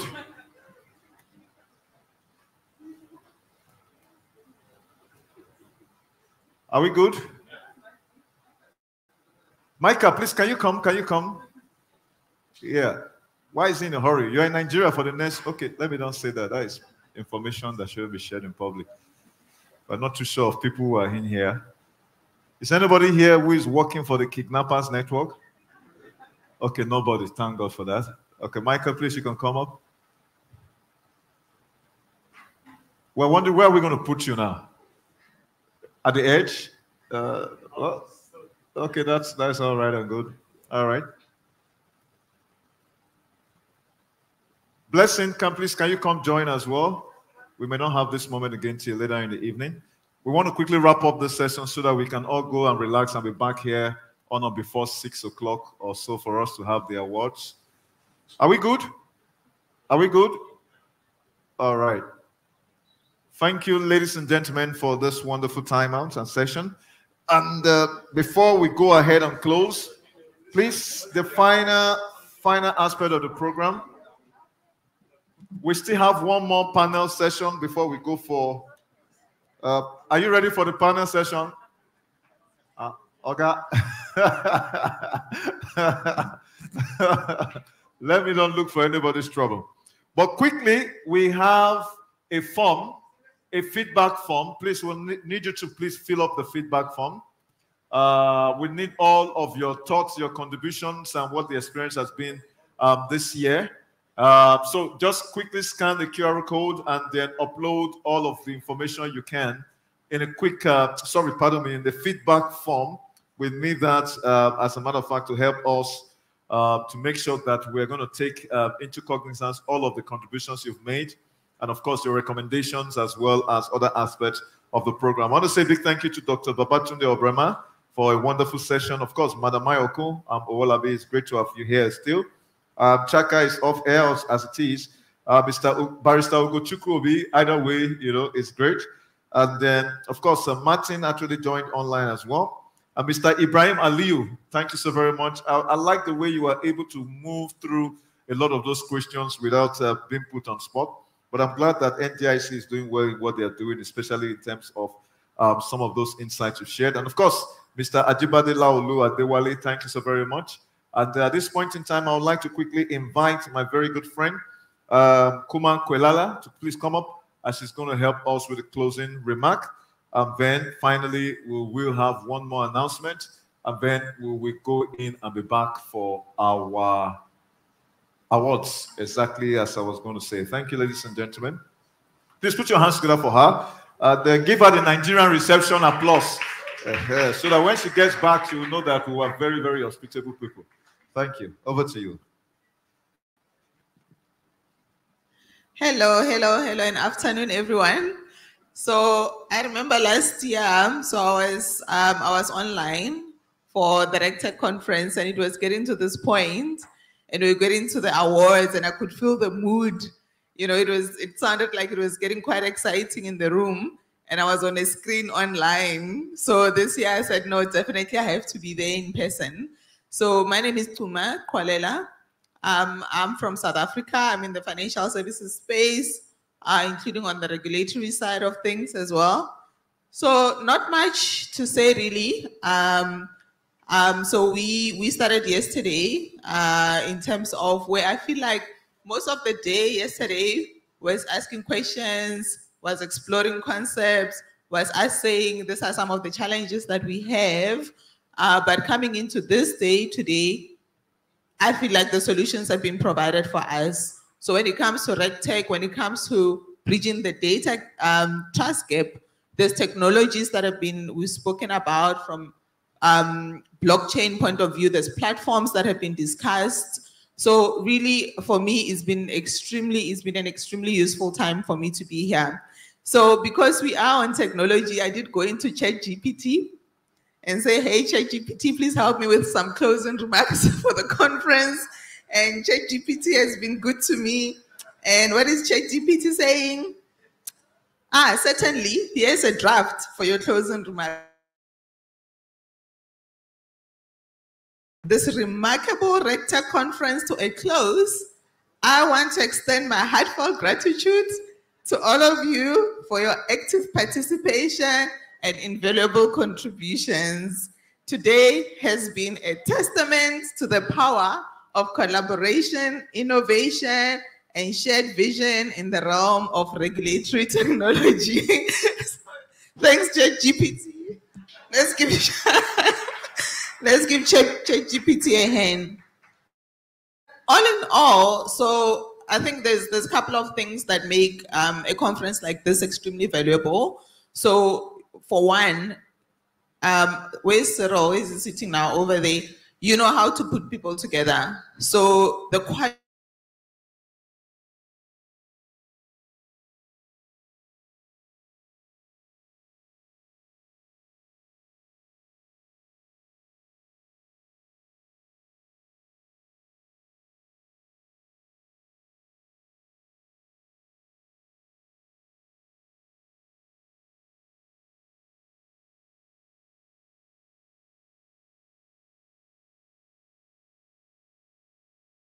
or anything like that. So the logistics have been excellent. It's been a really, really awesome conference. Thanks, Stephen. You've been really, really amazing. You know, when you just start coming up to the stage while we kind of discussing the last question, and then we know it's time to move on. And then I'm actually gonna hand over to Stephen to just do a vote of thanks. But really, our sponsors that have been here, the dignitaries that have been here, Stephen will help me in terms of just a vote of thanks on that. It's been extremely valuable. So what do we take at the end of all of this? We spent 2 days together. We're not gonna go back, do the same things that we've been doing, carry on the same way we've been carrying on, right? So we go back and there's things that we want to take and implement in our lives. So I think first of all, one of the simple things that we need to do, and it's basically what I've done myself, is to say, let's go out there. So let's travel. Come to South Africa. I'm here in Nigeria. Meet people, collaborate. So if you don't spend time with people, you're actually not creating trust, because trust is created through relationships. It doesn't happen by itself. So firstly, meet people, create relationships, have conversations. I was with Kelly last night. We went out. We found a nice restaurant, and you can get into talking about business and networking, but the key thing is to just have a conversation. Talk to someone who's different from you, talk to someone who's older, someone who's younger, someone who's different, who comes with a different point of view in a different industry. Stay outside of the space that you're in. So take the time to just say, I do not know everything, obviously, that I could know. Let me just go to talk to people. And this is an excellent platform to do that. So look for the people that are different from you and have a conversation with them. Create the relationships. This is a first step toward us bridging this trust issue. So I think that's quite critical. And then secondly, this has been an awesome platform to just collect information about who are the players in this industry. So if just take home the pamphlet and say, oh, there's this guy and there's this other guy and there's this other industry. For me, when it comes to the technology element on the RegTech side of things, I really don't know much, you know, but I've heard a lot today and I've seen the speakers and I've got the information. I will be connecting with them on LinkedIn, definitely. I'll probably be chasing them for the numbers. We can always WhatsApp. We live in a global world. We can always WhatsApp each other. If you want to create another WhatsApp group, that's also welcome with people that you want to collaborate with. Sometimes we think, oh, too many WhatsApp groups, we don't want to do this, but please go ahead. I've been in a few of those WhatsApp groups where the collaboration really happens on WhatsApp, guys. It's quicker, it's faster. Create a WhatsApp group and let's talk to each other. Let's find out insights from each other, but at least connect with some of the guys that have been here. So I hope we take all of this home. Since I've been part of this awesome, wonderful conference, the idea has always been about let us collaborate. Let us create partnerships because that's the only way of doing it together. Yesterday I said, you know, by myself, I can probably go fast, but together we can go far. So let's do that together and let us go far together. Thank you very much. Back to you, Stephen. Thank you. Oh, thank you so very much, Kuma. I could not have done that better. I think that on that note, please hold on. Don't go. We'll need to take a picture together so they'll know when I get to South Africa Embassy. It's easier for me to get my visa. All right. And Siri, you're not joining in this photograph. Sorry about that. This is for the people who are closing the event and also those who, all right. Make sure my smile is genuine. Please, thank you so very much. Take the handshake on. Okay. Thank you very much, Kuma. Hope you had a wonderful time in Nigeria. Okay, great. That's cool. Please put your hands together one more time for Kuma. She's a member of the advisory council as well. We have other members. I'm not too sure if they are still here. But as a way of wrapping up, because I can see some faces looking at me, almost making me sure that I'm not standing straight. But not to worry, we are going to be leaving any moment from now because we need to go relax for at least 1 hour plus or minus so that we'll be back here on or before 7 o'clock to conclude for the day with the awards. One more time, NDIC, we say thank you. Nigerian Communication Commission, LASCOPA, Global Voice Group, GVG, UBA, United Bank for Africa, AML Analytics, InterSwitch, MTech, Lightway Finance, MTN, 9PSB Payment Service Bank, U-Verify, Alliance for Innovative Regulation, BRAG, and the Bot Pay Main One, and Nucleus IS, Business and Finance Consulting, Network or Network International, if you so choose, LexisNexis, AJ Paytech, NITDA, FITC, KYC in Africa, SumSub, GLEIF, the Association of Governance, Risk and Compliance, London Governance and Compliance Academy, Digital Frontiers International, or pardon me, Institute, Alliance of Digital Finance Association, OMFIF, FinTech Nigeria, which is the FinTech Association of Nigeria, Ghana FinTech and Payment Association, as well as some FinTech Alliance of Tanzania. I want to say a big thank you. And of course, our media partners and other sponsors, we recognize you. Financial Markets Media, Crypto News Z, IE Industry Events, Transport Stake, Smart Money Match, Enterprise Viewpoint, The FinTech Times, Financial IT, Block Tides, CIBE, Startup News, Feeds Floor, Private Banking, Cyber Defense Magazine, The Business Focus, Tech Pression, You Today, and Coin Codex, as well as Coin Check Up. All of these names have made it happen for us. And we say a big thank you to all of our speakers, our keynote presenters, as we said, Mr. Imade. It was good to see you. We hope next year you're going to be joining us as well by the grace of God.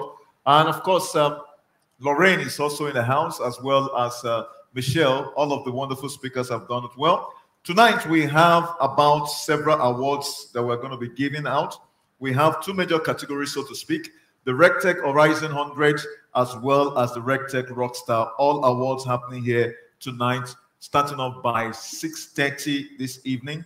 At the most by 7, we're going to be kicking off. DJ Smith is going to be in ground here to make us have a good time. We have comedians, myself, and the co-anchor is going to be joining you as well. We're looking forward to an entertaining night so that we have wonderful memories. 2025 from RegTech African Conference is going to be happening.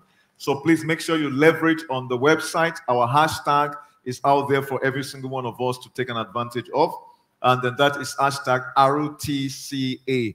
And I want to thank you one more time to all of our speakers, our panelists, our moderators. You guys made this so much wonderful. But above all of these people are you, the delegates. Without you all in here, we obviously will be talking to an empty hall. So on that note, please, can you put the hands together for yourself? The more you clap, the more successful your business will be. And the more the lunch you're about to have is going to digest better. So ladies and gentlemen, at this point in time, I hereby declare the conference session of this wonderful event closed. We can all avail ourselves to the relaxation that we need. If you have your ticket, please make sure you move to the next hall. Our speakers, our sponsors, exhibitors, please go ahead. While I call on my Sammy Dove team, thank you very much for the technical support to give us the background sounds. As always, God bless you all. Please be mindful of your personal items, your phone, your laptops, your tabs, as well as your handbags. See you here by 7 o'clock by the grace of God. Till then, bye for now.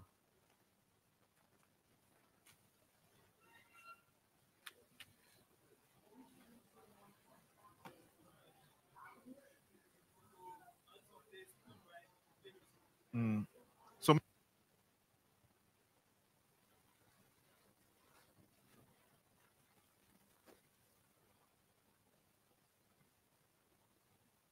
yeah.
Good luck. Where are you? Good luck. Come and take your property.